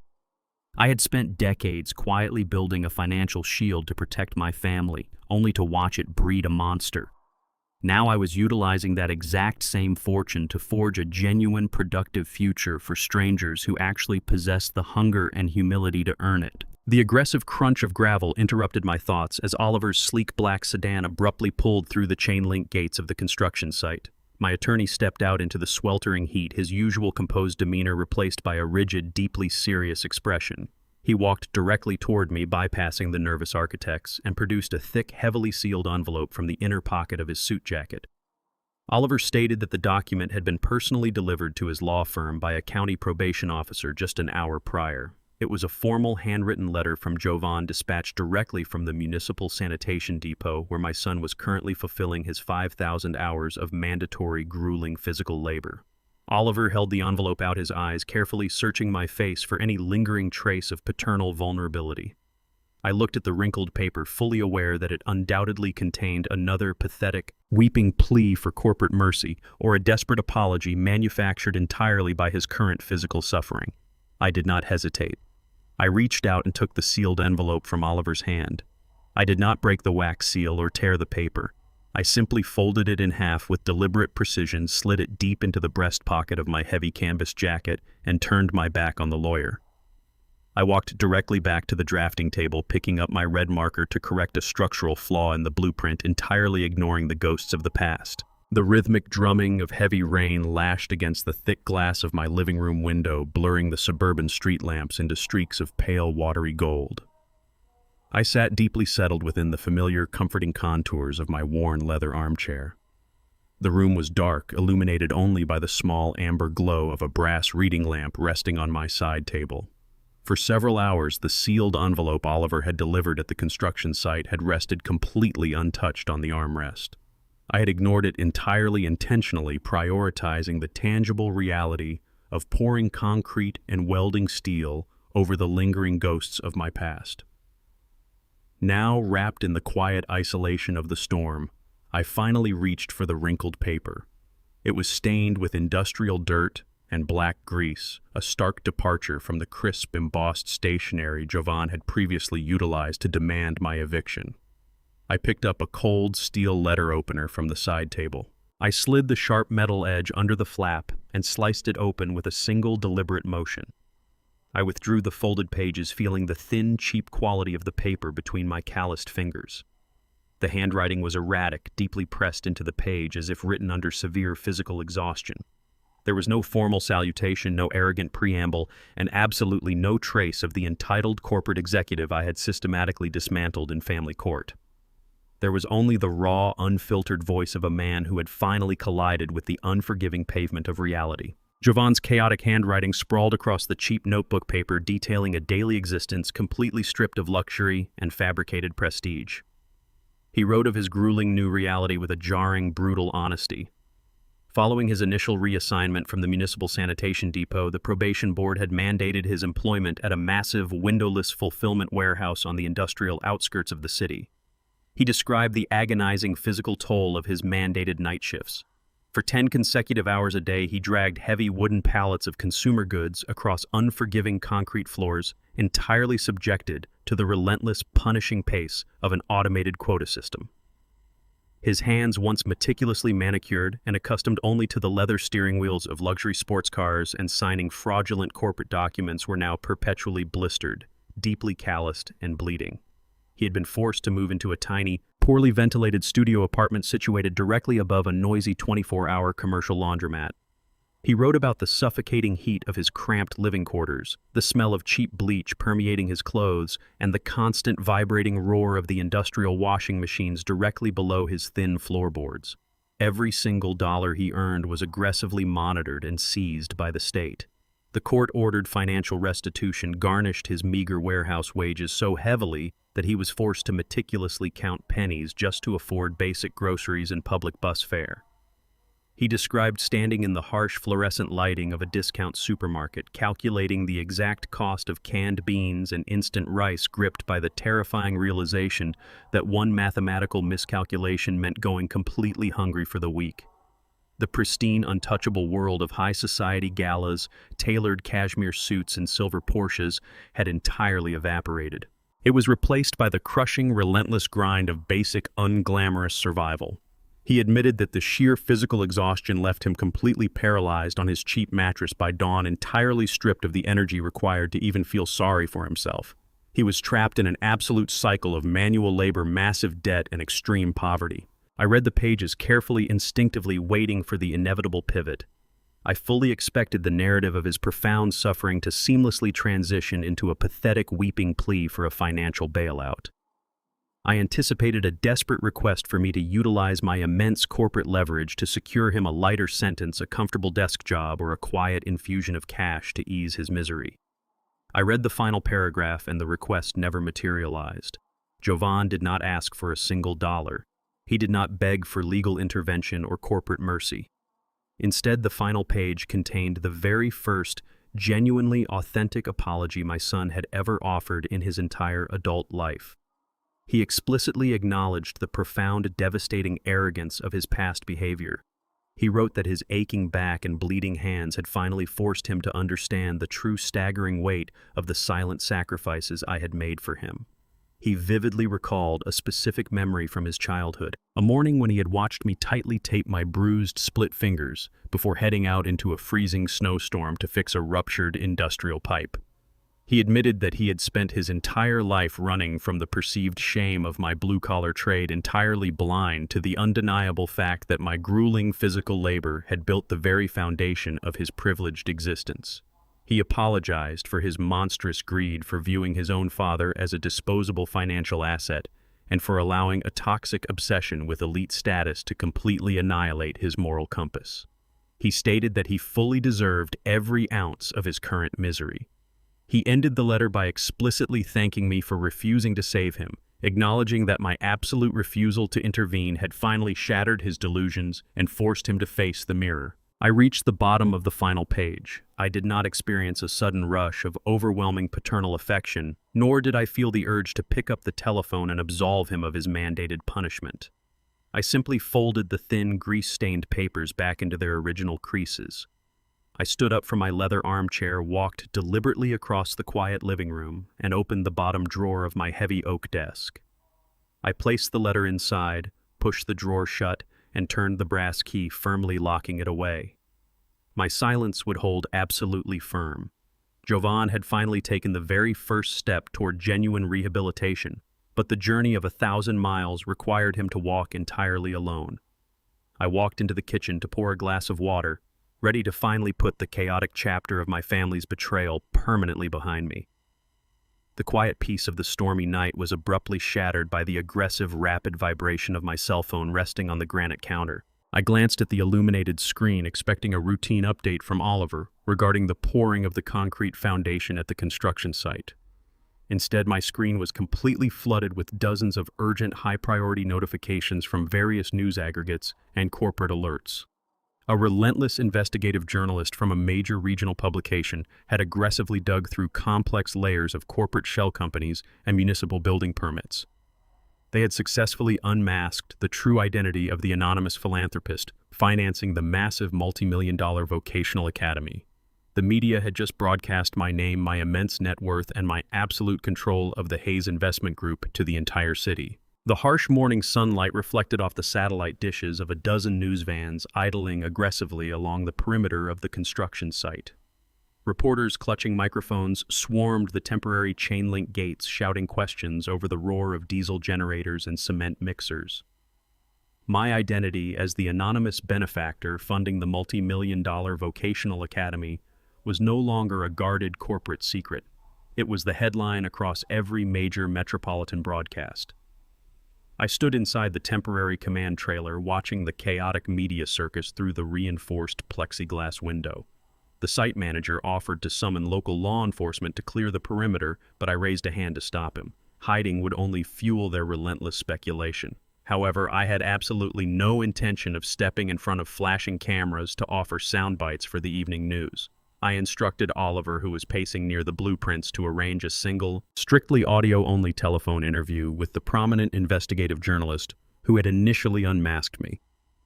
The reporter answered on the first ring, her tone vibrating with the hungry anticipation of securing an exclusive scoop.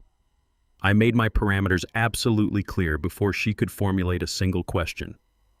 I would not discuss my personal wealth. I would not entertain gossip regarding my estranged son, and I would terminate the call the second she deviated from the subject of the academy. She agreed instantly. I sat down at the drafting table, the chaotic noise of the construction site vibrating through the floorboards, and prepared to deliver a message that the city desperately needed to hear. The journalist immediately pressed for the sensational angle, attempting to frame the massive vocational project as a billionaire's eccentric vanity project or a spiteful maneuver against an ungrateful heir. I shut her narrative down with a cold, immovable truth. I spoke purely on the undeniable fundamental value of skilled physical labor. I explained that the modern corporate obsession with immediate unearned wealth had created a generation completely disconnected from the brutal, essential realities of building and maintaining a functional society. I stated that true independence does not come from a trust fund or a fabricated executive title, but from the calloused hands and disciplined mind of a master tradesman. I did not mention Jovan by name, but the underlying context was crystalline. I explained the painful, absolute necessity of disinheriting entitlement to save a community. I stated that providing unearned luxury to those who refuse to respect the sweat required to produce it only breeds dangerous parasites who view honest workers as disposable stepping stones. True legacy is not passing down a bloated stock portfolio. It is passing down the resilience to survive without one. I explicitly detailed that my vast financial resources were now strictly dedicated to equipping disadvantaged youth with the tangible, heavy-duty skills necessary to forge their own indestructible destinies. The interview lasted precisely 12 minutes before I abruptly disconnected the line. By early afternoon, the unfiltered audio recording had completely saturated the internet. It was clipped, shared, and vigorously debated across every major social media platform and news aggregate. The raw, unapologetic defense of blue-collar labor resonated deeply with millions of working-class citizens who felt entirely invisible in a culture obsessed with hollow prestige and digital facades. I had inadvertently ignited a massive, fiery cultural conversation regarding wealth accountability and the inherently toxic nature of inherited privilege. The viral explosion immediately triggered a tidal wave of unsolicited corporate donations and thousands of desperate apprenticeship applications flooding into Oliver's law firm. The academy was no longer just a localized construction project. It was rapidly transforming into a national movement entirely validating the hard-fought, grueling philosophy Evelyn and I had built our lives upon. While my message of accountability dominated the public discourse, Monica foolishly attempted to hijack the viral momentum to salvage her shattered social standing. Operating from a cramped apartment she now rented on credit, she launched a highly produced social media campaign aimed at rebranding herself as a tragic victim. She posted tearful, heavily edited videos claiming she had been ruthlessly manipulated by a financially abusive father-in-law and a deceitful husband. She attempted to leverage the public's inherent sympathy, painting her divorce as a brave escape from a toxic, patriarchal corporate dynasty. Her desperate strategy spectacularly backfired within 24 hours. A former associate from her elite country club, thoroughly disgusted by her hypocrisy, anonymously leaked a devastating cache of digital evidence to a prominent gossip syndicate. The leak contained crystal-clear audio files and venomous text messages Monica had sent during the weeks leading up to her wedding. The public listened in absolute horror as her own voice proudly detailed the unilateral ban she placed on my attendance, mocking my plumbing uniforms and referring to my working-class presence as a fatal social embarrassment. Worse, the leak contained digital proof of her active participation in the conspiracy to forge my medical incompetence documents. The resulting public backlash was swift, merciless, and absolutely absolute.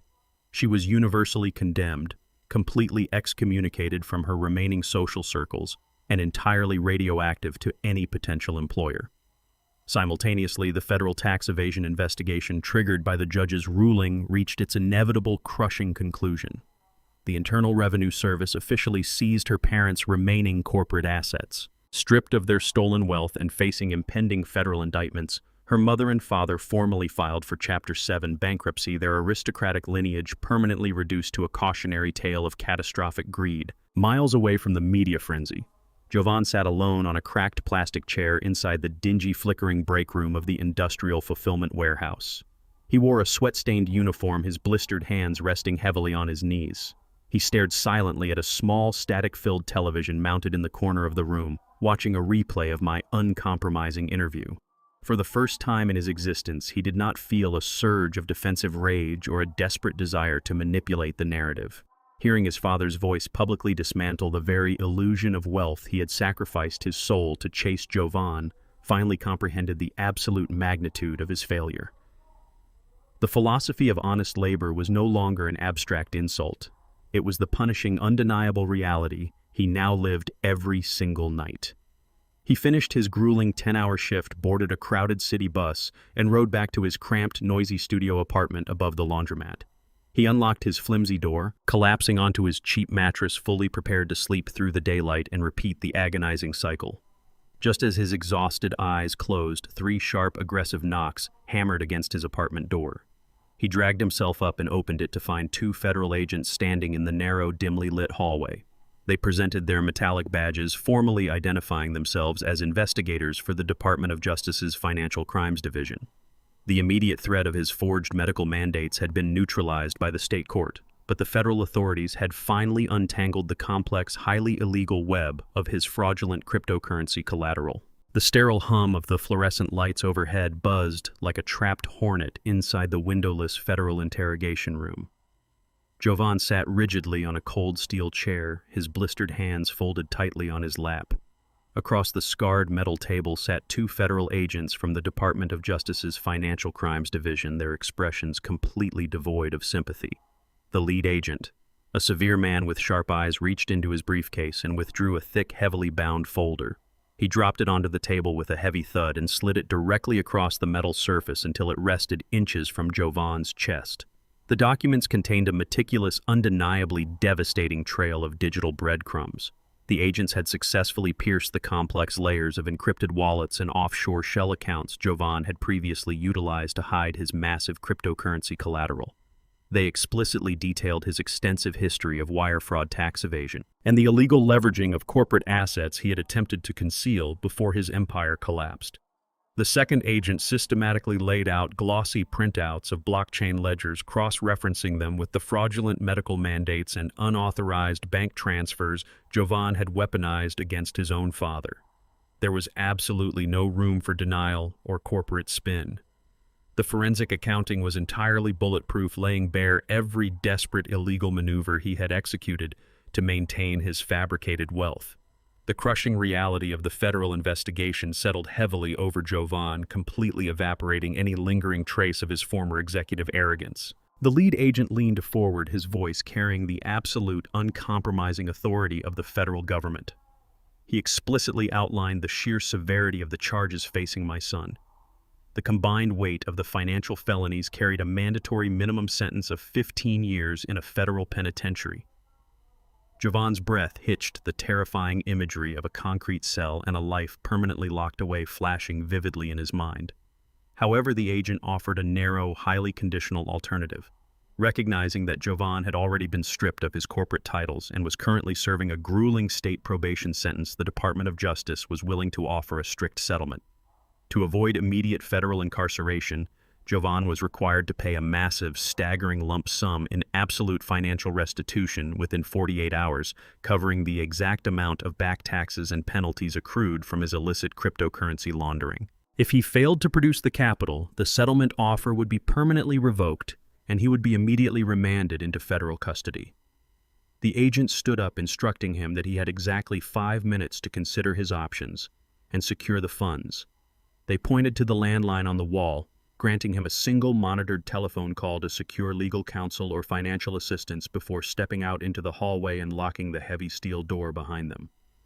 Jovan sat in the oppressive silence of the interrogation room, his trembling hands reaching into his pocket to retrieve his battered cell phone. He unlocked the cracked screen and opened his contacts, scrolling directly to my name. His thumb hovered heavily over the call button. He knew with absolute certainty that despite the brutal public severing of our relationship, the Hayes Investment Group possessed more than enough liquid capital to instantly wire the settlement funds and extinguish the federal threat. A single press of his thumb could save him from a decade behind bars. The familiar, deeply ingrained instinct to manipulate his father for a financial bailout screamed at him to make the call. As Jovan stared at the glowing green button on his screen, a profound, completely unexpected wave of clarity washed over his exhausted mind.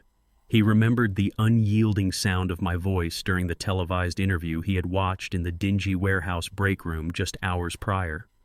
He recalled my absolute defense of hard labor and the sheer toxic destruction bred by unearned privilege. He thought back to a bitter winter morning from his early adolescence, a memory he had spent decades actively trying to repress. He had broken a neighbor's expensive stained glass window with a baseball and demanded I simply write a check to cover his recklessness.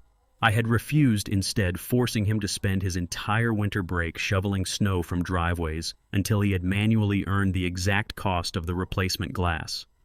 I had told him then that a man who refuses to carry the weight of his own mistakes will inevitably be crushed by them. For his entire adult life, Jovan had treated that foundational lesson with sheer contempt, utilizing my financial success to completely insulate himself from the basic mechanics of accountability. He realized now that pressing the call button would merely be a continuation of the exact same parasitic behavior that had destroyed his life. Dragging me back into his catastrophic mess to shield him from federal prison would invalidate every single agonizing lesson he had endured since the gavel fell. He looked at the bruised, heavily calloused skin of his palms, the tangible proof of his recent warehouse labor. With a sharp, sudden exhale, Jovan pressed the power button on the side of his device. The screen went permanently dark. He placed the dead phone face down on the cold steel table, completely refusing to exploit his father's wealth one last time. The heavy metal door clicked open and the federal agents returned to the interrogation room, expecting to find a desperate man frantically dialing his wealthy father. Instead, Jovan sat perfectly straight, his posture completely devoid of panic. He looked directly at the lead agent and firmly stated that he did not possess the lump sum and absolutely refused to solicit outside capital. He formally requested an alternative, severely punishing payment plan offering to surrender an additional massive percentage of his already meager warehouse wages directly to the federal government for the next 10 years. The agents exchanged a surprised look, highly unaccustomed to white-collar criminals willingly choosing a decade of grinding poverty over calling in external favors. After a brief consultation with their superiors, the agents accepted the uncompromising terms, binding Jovan to a crushing financial arrangement that would leave him completely destitute but entirely responsible for his own survival. Later that evening, I sat in the quiet solitude of my home office reviewing the latest architectural renders for the vocational academy. A secure, encrypted notification softly chimed on my computer monitor. It was a highly confidential legal brief forwarded by Oliver detailing the exact parameters of Jovan's federal settlement agreement. I read the summary of my son's absolute refusal to contact me and his voluntary acceptance of a grueling, decade-long financial penalty. I leaned back in my leather chair, staring at the glowing screen. For the very first time since this devastating war began, my son had demonstrated a genuine, undeniable spark of true rehabilitation. The sharp, triumphant blare of a local high school brass band cut through the crisp autumn air, echoing across the newly paved courtyard.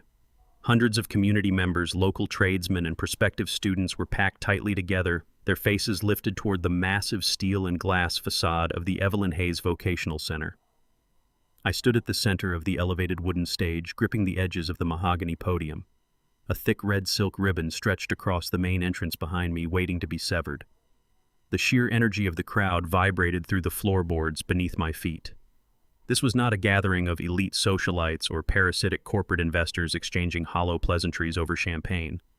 These were the working-class backbone of the city, the very people my late wife had always intended to elevate.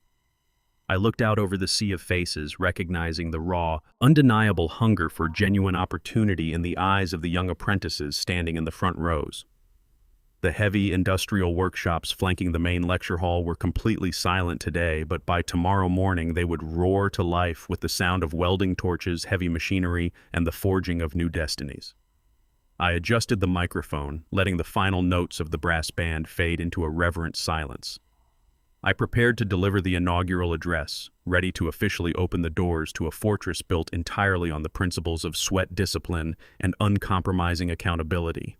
Every brick in the structure behind me was financed by the liquidation of the toxic luxury assets my son had illegally acquired, transforming the very tools of his deceit into a monument of honest labor. As I cleared my throat to project my voice across the expansive courtyard, my gaze swept along the far perimeter of the gathered crowd. The morning sunlight filtered through the golden leaves of a massive ancient oak tree standing just outside the newly erected chain-link boundary. Obscured by the shifting shadows of the heavy branches, a solitary figure stood completely apart from the celebratory throng. I paused for a fraction of a second, my grip tightening on the edges of the podium. It was Jovan. He was entirely stripped of the designer suits, expensive watches, and arrogant posture that had once defined his entire fabricated existence. My son stood quietly in the dirt, wearing a brightly reflective, high-visibility safety jacket over a worn, sweat-stained flannel shirt. Heavy, steel-toed work boots coated in industrial dust and dry concrete anchored his feet to the ground. A bright yellow hard hat rested loosely in his calloused, blistered hands. He looked incredibly weathered, physically exhausted by the grueling demands of his mandatory community labor and his relentless night shifts at the fulfillment warehouse. His face was leaner, the soft entitlement of his former life completely burned away by the harsh, uncompromising reality of manual survival. He was not trying to push his way to the front of the crowd, nor was he attempting to demand VIP access to the stage.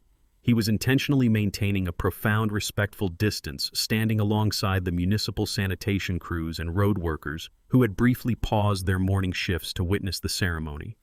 The sight of him standing there, dressed exactly like the men he had once viciously mocked and deemed entirely beneath his social standing, struck a deep, resonant chord within my chest. I stared at him across the vast expanse of the courtyard, silently acknowledging the sheer magnitude of the physical and spiritual transformation taking place beneath that high-visibility jacket. He was no longer a corporate predator plotting to strip me of my independence. He was simply a man learning to carry the absolute punishing weight of his own existence. Jovan made absolutely no attempt to catch my eye or wave me down. He did not seek public recognition or attempt to exploit the heavy media presence documenting the grand opening. He simply stood in silence, watching intently as I began to speak about his mother into the microphone. I spoke of Evelyn's unwavering belief in the dignity of skilled labor and her fierce, lifelong dedication to building a safety net for those who were willing to bleed for their future. As I described the quiet, invisible sacrifices she had made to protect our family from poverty, I saw Jovan slowly lower his head. He understood with brutal clarity that he had permanently forfeited his right to stand on this stage beside me. He knew deep in his bones that if he had embraced the virtues of humility and hard work instead of chasing a toxic, hollow illusion of elite supremacy, he would have been the one cutting the red ribbon today as the proud director of this powerful institution. Instead, he was a silent spectator, a convicted felon working off a mountain of debt entirely barred from the corporate empire that bore his family name. He did not look angry or resentful. The bitter entitlement that had once fueled his every destructive action had been entirely crushed under the reality of his own catastrophic choices. He was finally grasping the profound truth that inheritance is not an automatic birthright, but a fragile privilege that must be continuously earned through unwavering integrity and personal sacrifice. He simply stood in the shadows of the oak tree, bearing quiet witness to the magnificent legacy his mother had dreamed of, fully accepting that he had to forge his own grueling path back to humanity from the absolute bottom. I concluded my speech, and the massive crowd erupted into thunderous, echoing applause. The city mayor stepped forward, handing me a pair of oversized ceremonial scissors. Before I turned to sever the thick red ribbon, I looked back toward the perimeter of the courtyard one last time. Jovan lifted his head and caught my gaze across the distance. Slowly, with a profound, quiet dignity he had never previously possessed in his entire life, my son brought his yellow hard hat to his chest and offered me a deep, deeply respectful nod. He did not linger to wait for a response, nor did he beg for an invitation to join the wealthy donors. He simply turned around, hoisted his worn canvas lunch cooler over his shoulder, and walked away down the cracked pavement to begin his grueling physical shift at the sanitation depot. I watched his high-visibility jacket disappear around the corner, feeling an undeniable quiet spark of genuine hope for his fractured soul. I turned back to the cheering crowd and sliced through the red ribbon officially opening the Evelyn Hayes Vocational Center. As the heavy glass doors swung wide to welcome the first generation of apprentices, a firm hand tapped my shoulder. Oliver stepped up beside me, holding a sleek leather folio. He opened it to reveal a thick stack of finalized, legally binding trust documents. He handed me a silver fountain pen, stating calmly that the papers required my immediate signature to permanently and irrevocably lock the remaining billions of the Hayes Investment Group portfolio into a blind philanthropic trust. The transition from the bustling, sun-drenched courtyard of the vocational center to the serene, heavily soundproofed interior of Oliver's downtown law office was incredibly jarring. The rhythmic drumming of heavy rain lashed against the thick glass of the towering windows, blurring the sprawling city skyline into streaks of pale, watery gray. The relentless, aggressive noise of the metropolitan traffic raging on the streets far below was entirely neutralized by the reinforced panes. I sat directly across from Oliver at his expansive mahogany desk, the heavy silver fountain pen feeling cold and substantial against my calloused fingers. A towering stack of meticulously drafted legal documents rested squarely on the polished wood between us. This was the absolute, irrevocable culmination of the devastating war I had waged against my own flesh and blood. Every hostile corporate takeover, every aggressive asset seizure, and every liquidated property had led directly to this precise moment. The papers waiting for my signature represented the total, irreversible dismantling of the Hayes Investment Group. I stared down at the crisp white pages, tracing the complex legal vernacular that would formally transfer billions of dollars out of my personal control. I had spent 4 grueling decades sacrificing my body to build this massive financial fortress, initially intending it to be an impenetrable generational shield for my family. That shield had ultimately mutated into a toxic weapon in Jovan's hands. Now, by pressing the silver nib of the pen to the designated signature lines, I was preparing to shatter that shield permanently. I adjusted my posture in the high-backed leather chair, inhaling the scent of old paper and polished wood, entirely ready to sever my ties to the elite corporate world forever. The core function of the massive legal binder was beautifully uncompromising in its execution. The primary articles dictated the complete and immediate liquidation of my entire multi-million-dollar real estate empire. Every luxury high-rise, every commercial holding, and every lucrative stock portfolio was to be systematically converted into a permanent, self-sustaining financial endowment. The entirety of the capital was legally bound to the Evelyn Hayes Vocational Center. The rigorous stipulations ensured that the academy would possess the massive funding required to operate at maximum capacity for the next century, completely shielded from market volatility or corporate interference. Thousands of disadvantaged youths would receive fully funded apprenticeships, top-tier industrial equipment, and guaranteed job placements upon graduation. The staggering wealth that Jovan had desperately attempted to steal to fund his hollow, aristocratic lifestyle would instead build a small army of highly skilled, self-reliant tradesmen. It was the ultimate, indestructible realization of my late wife's vision. I moved to sign the primary transfer authorization, fully prepared to execute the dissolution. Before the ink could bleed into the paper, Oliver gently placed his hand flat over the signature line, stopping my momentum. He directed my attention to a highly classified, heavily buried subclause located deep within the labyrinthine appendices of the trust agreement. He looked at me with a profound, measured intensity, ensuring I completely understood the sheer magnitude of the secret provision he had drafted at my explicit request. It was an addendum that deliberately violated the absolute financial excommunication I had publicly enforced. Oliver tapped his index finger against the paragraph, reminding me that once my signature was applied, this specific clause would become an invisible, legally binding mandate, completely hidden from the public record, the media, and most importantly from Jovan himself. The classified sub-clause established an impenetrable, completely anonymous retirement trust exclusively for my son. I had quietly carved out a highly specific, fiercely protected fraction of the liquidated empire, completely shielding it from the massive educational endowment transfer. However, the legal mechanics of this hidden fund were aggressively unforgiving. Jovan was legally prohibited from accessing a single cent of the principal or the generated interest until the exact day he turned 60 years old. Furthermore, the trust was constructed with a fatal, highly sensitive tripwire.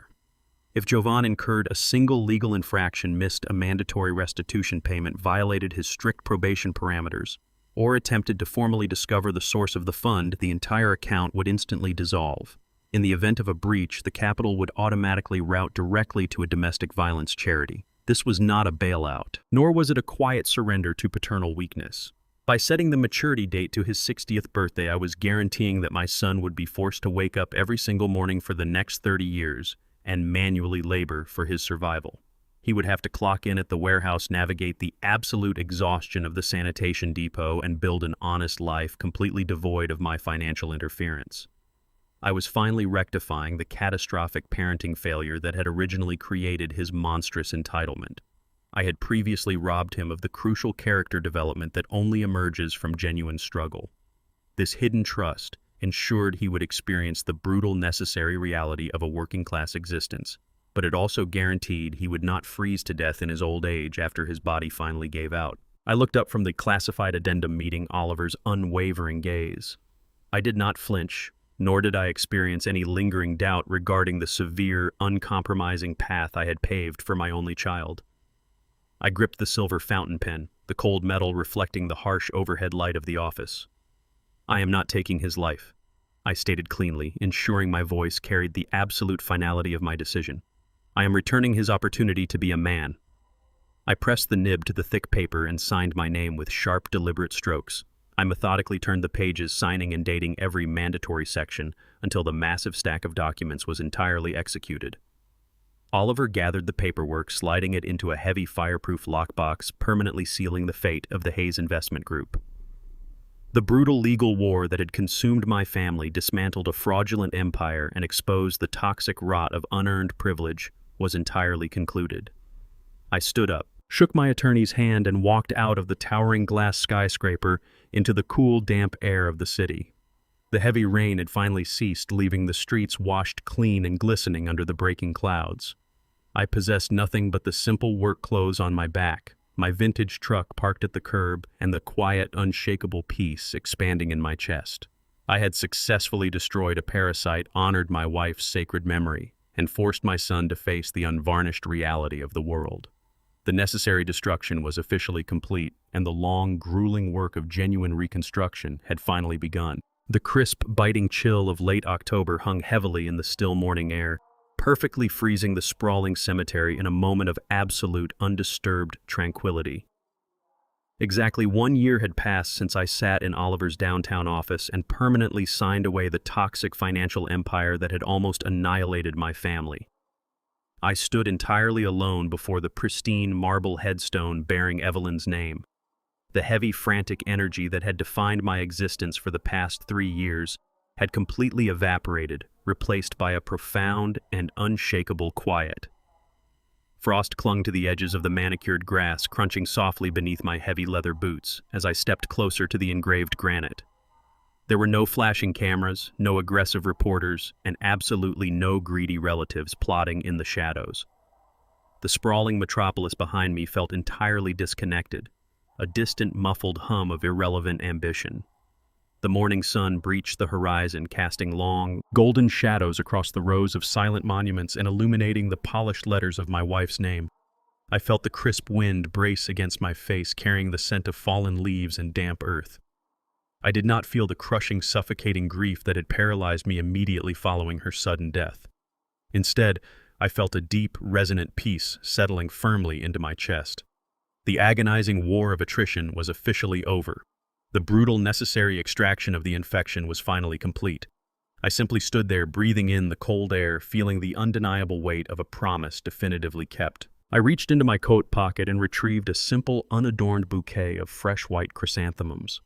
I knelt on the cold, frosted earth and placed the crisp flowers directly at the base of the marble headstone. The frantic, incessant ringing of my cell phone had long since ceased. The desperate, manipulative text messages pleading for financial bailouts and the arrogant legal threats from corporate vultures had completely vanished from my daily life.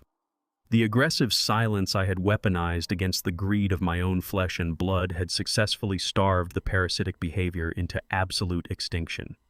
I rested my calloused fingers against the cold, smooth surface of the stone and spoke softly to the woman who had shared my most grueling struggles and my greatest triumphs. I assured Evelyn that the foundational structure of our family, the very bedrock we had built with our bare, bleeding hands, had finally been completely cured of its toxic rot.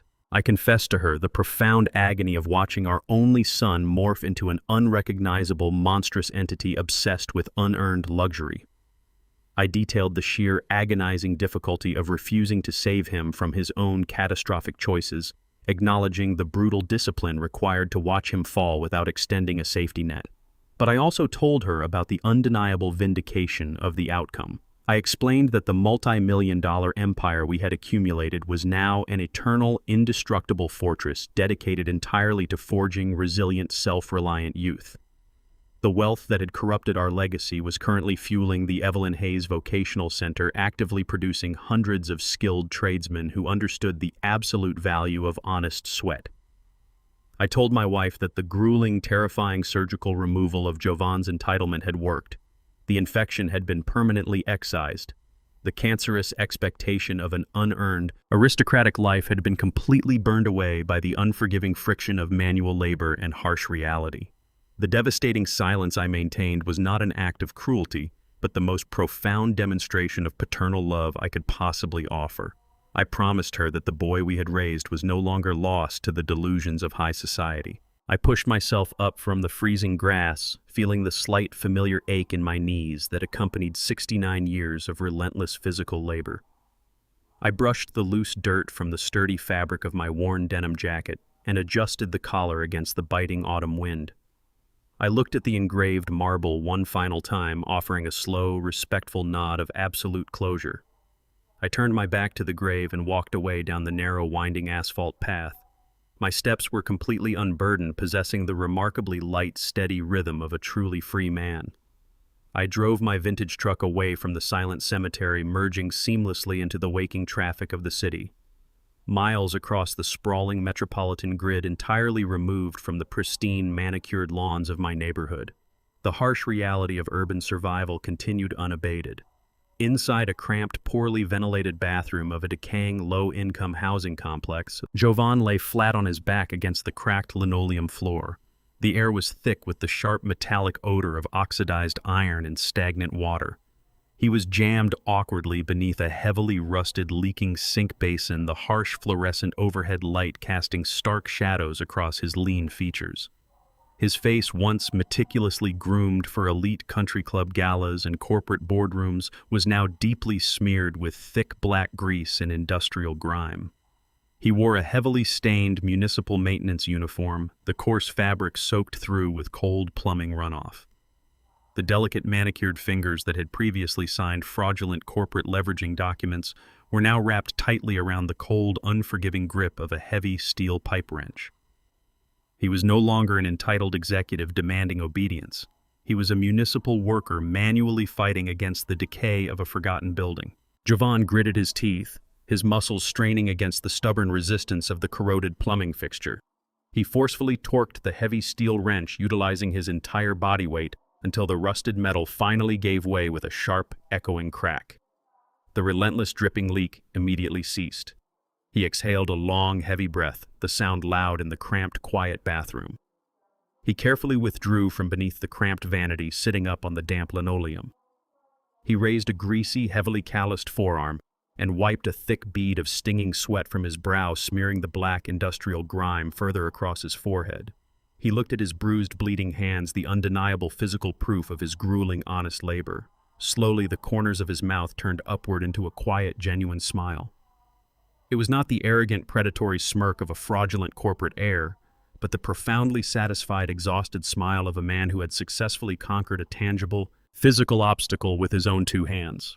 In that filthy, unglamorous, low-income apartment entirely stripped of his unearned wealth and fabricated prestige, my son finally mirrored the indestructible working-class father he had once so arrogantly discarded. The relentless, punishing friction of reality had successfully forged him into a man. Order had been restored. The silence had completed its work. True love is not defined by providing endless comfort. Sometimes the most profound act of affection is allowing those we cherish to fall.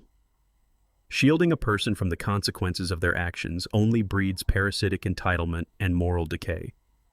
Real strength emerges exclusively through surviving genuine adversity and bearing the heavy burden of personal accountability. Wealth cannot purchase character, and inherited privilege often destroys the soul. To save someone you truly love, you must possess the immense courage to let them fight their own battles, earn their own survival, and rebuild their shattered dignity entirely from scratch without any help. Did this story resonate with you? Let us know in the comments below how you would have handled such a difficult situation. Do not forget to like, subscribe, and share this video for more powerful life stories. See you in the next one.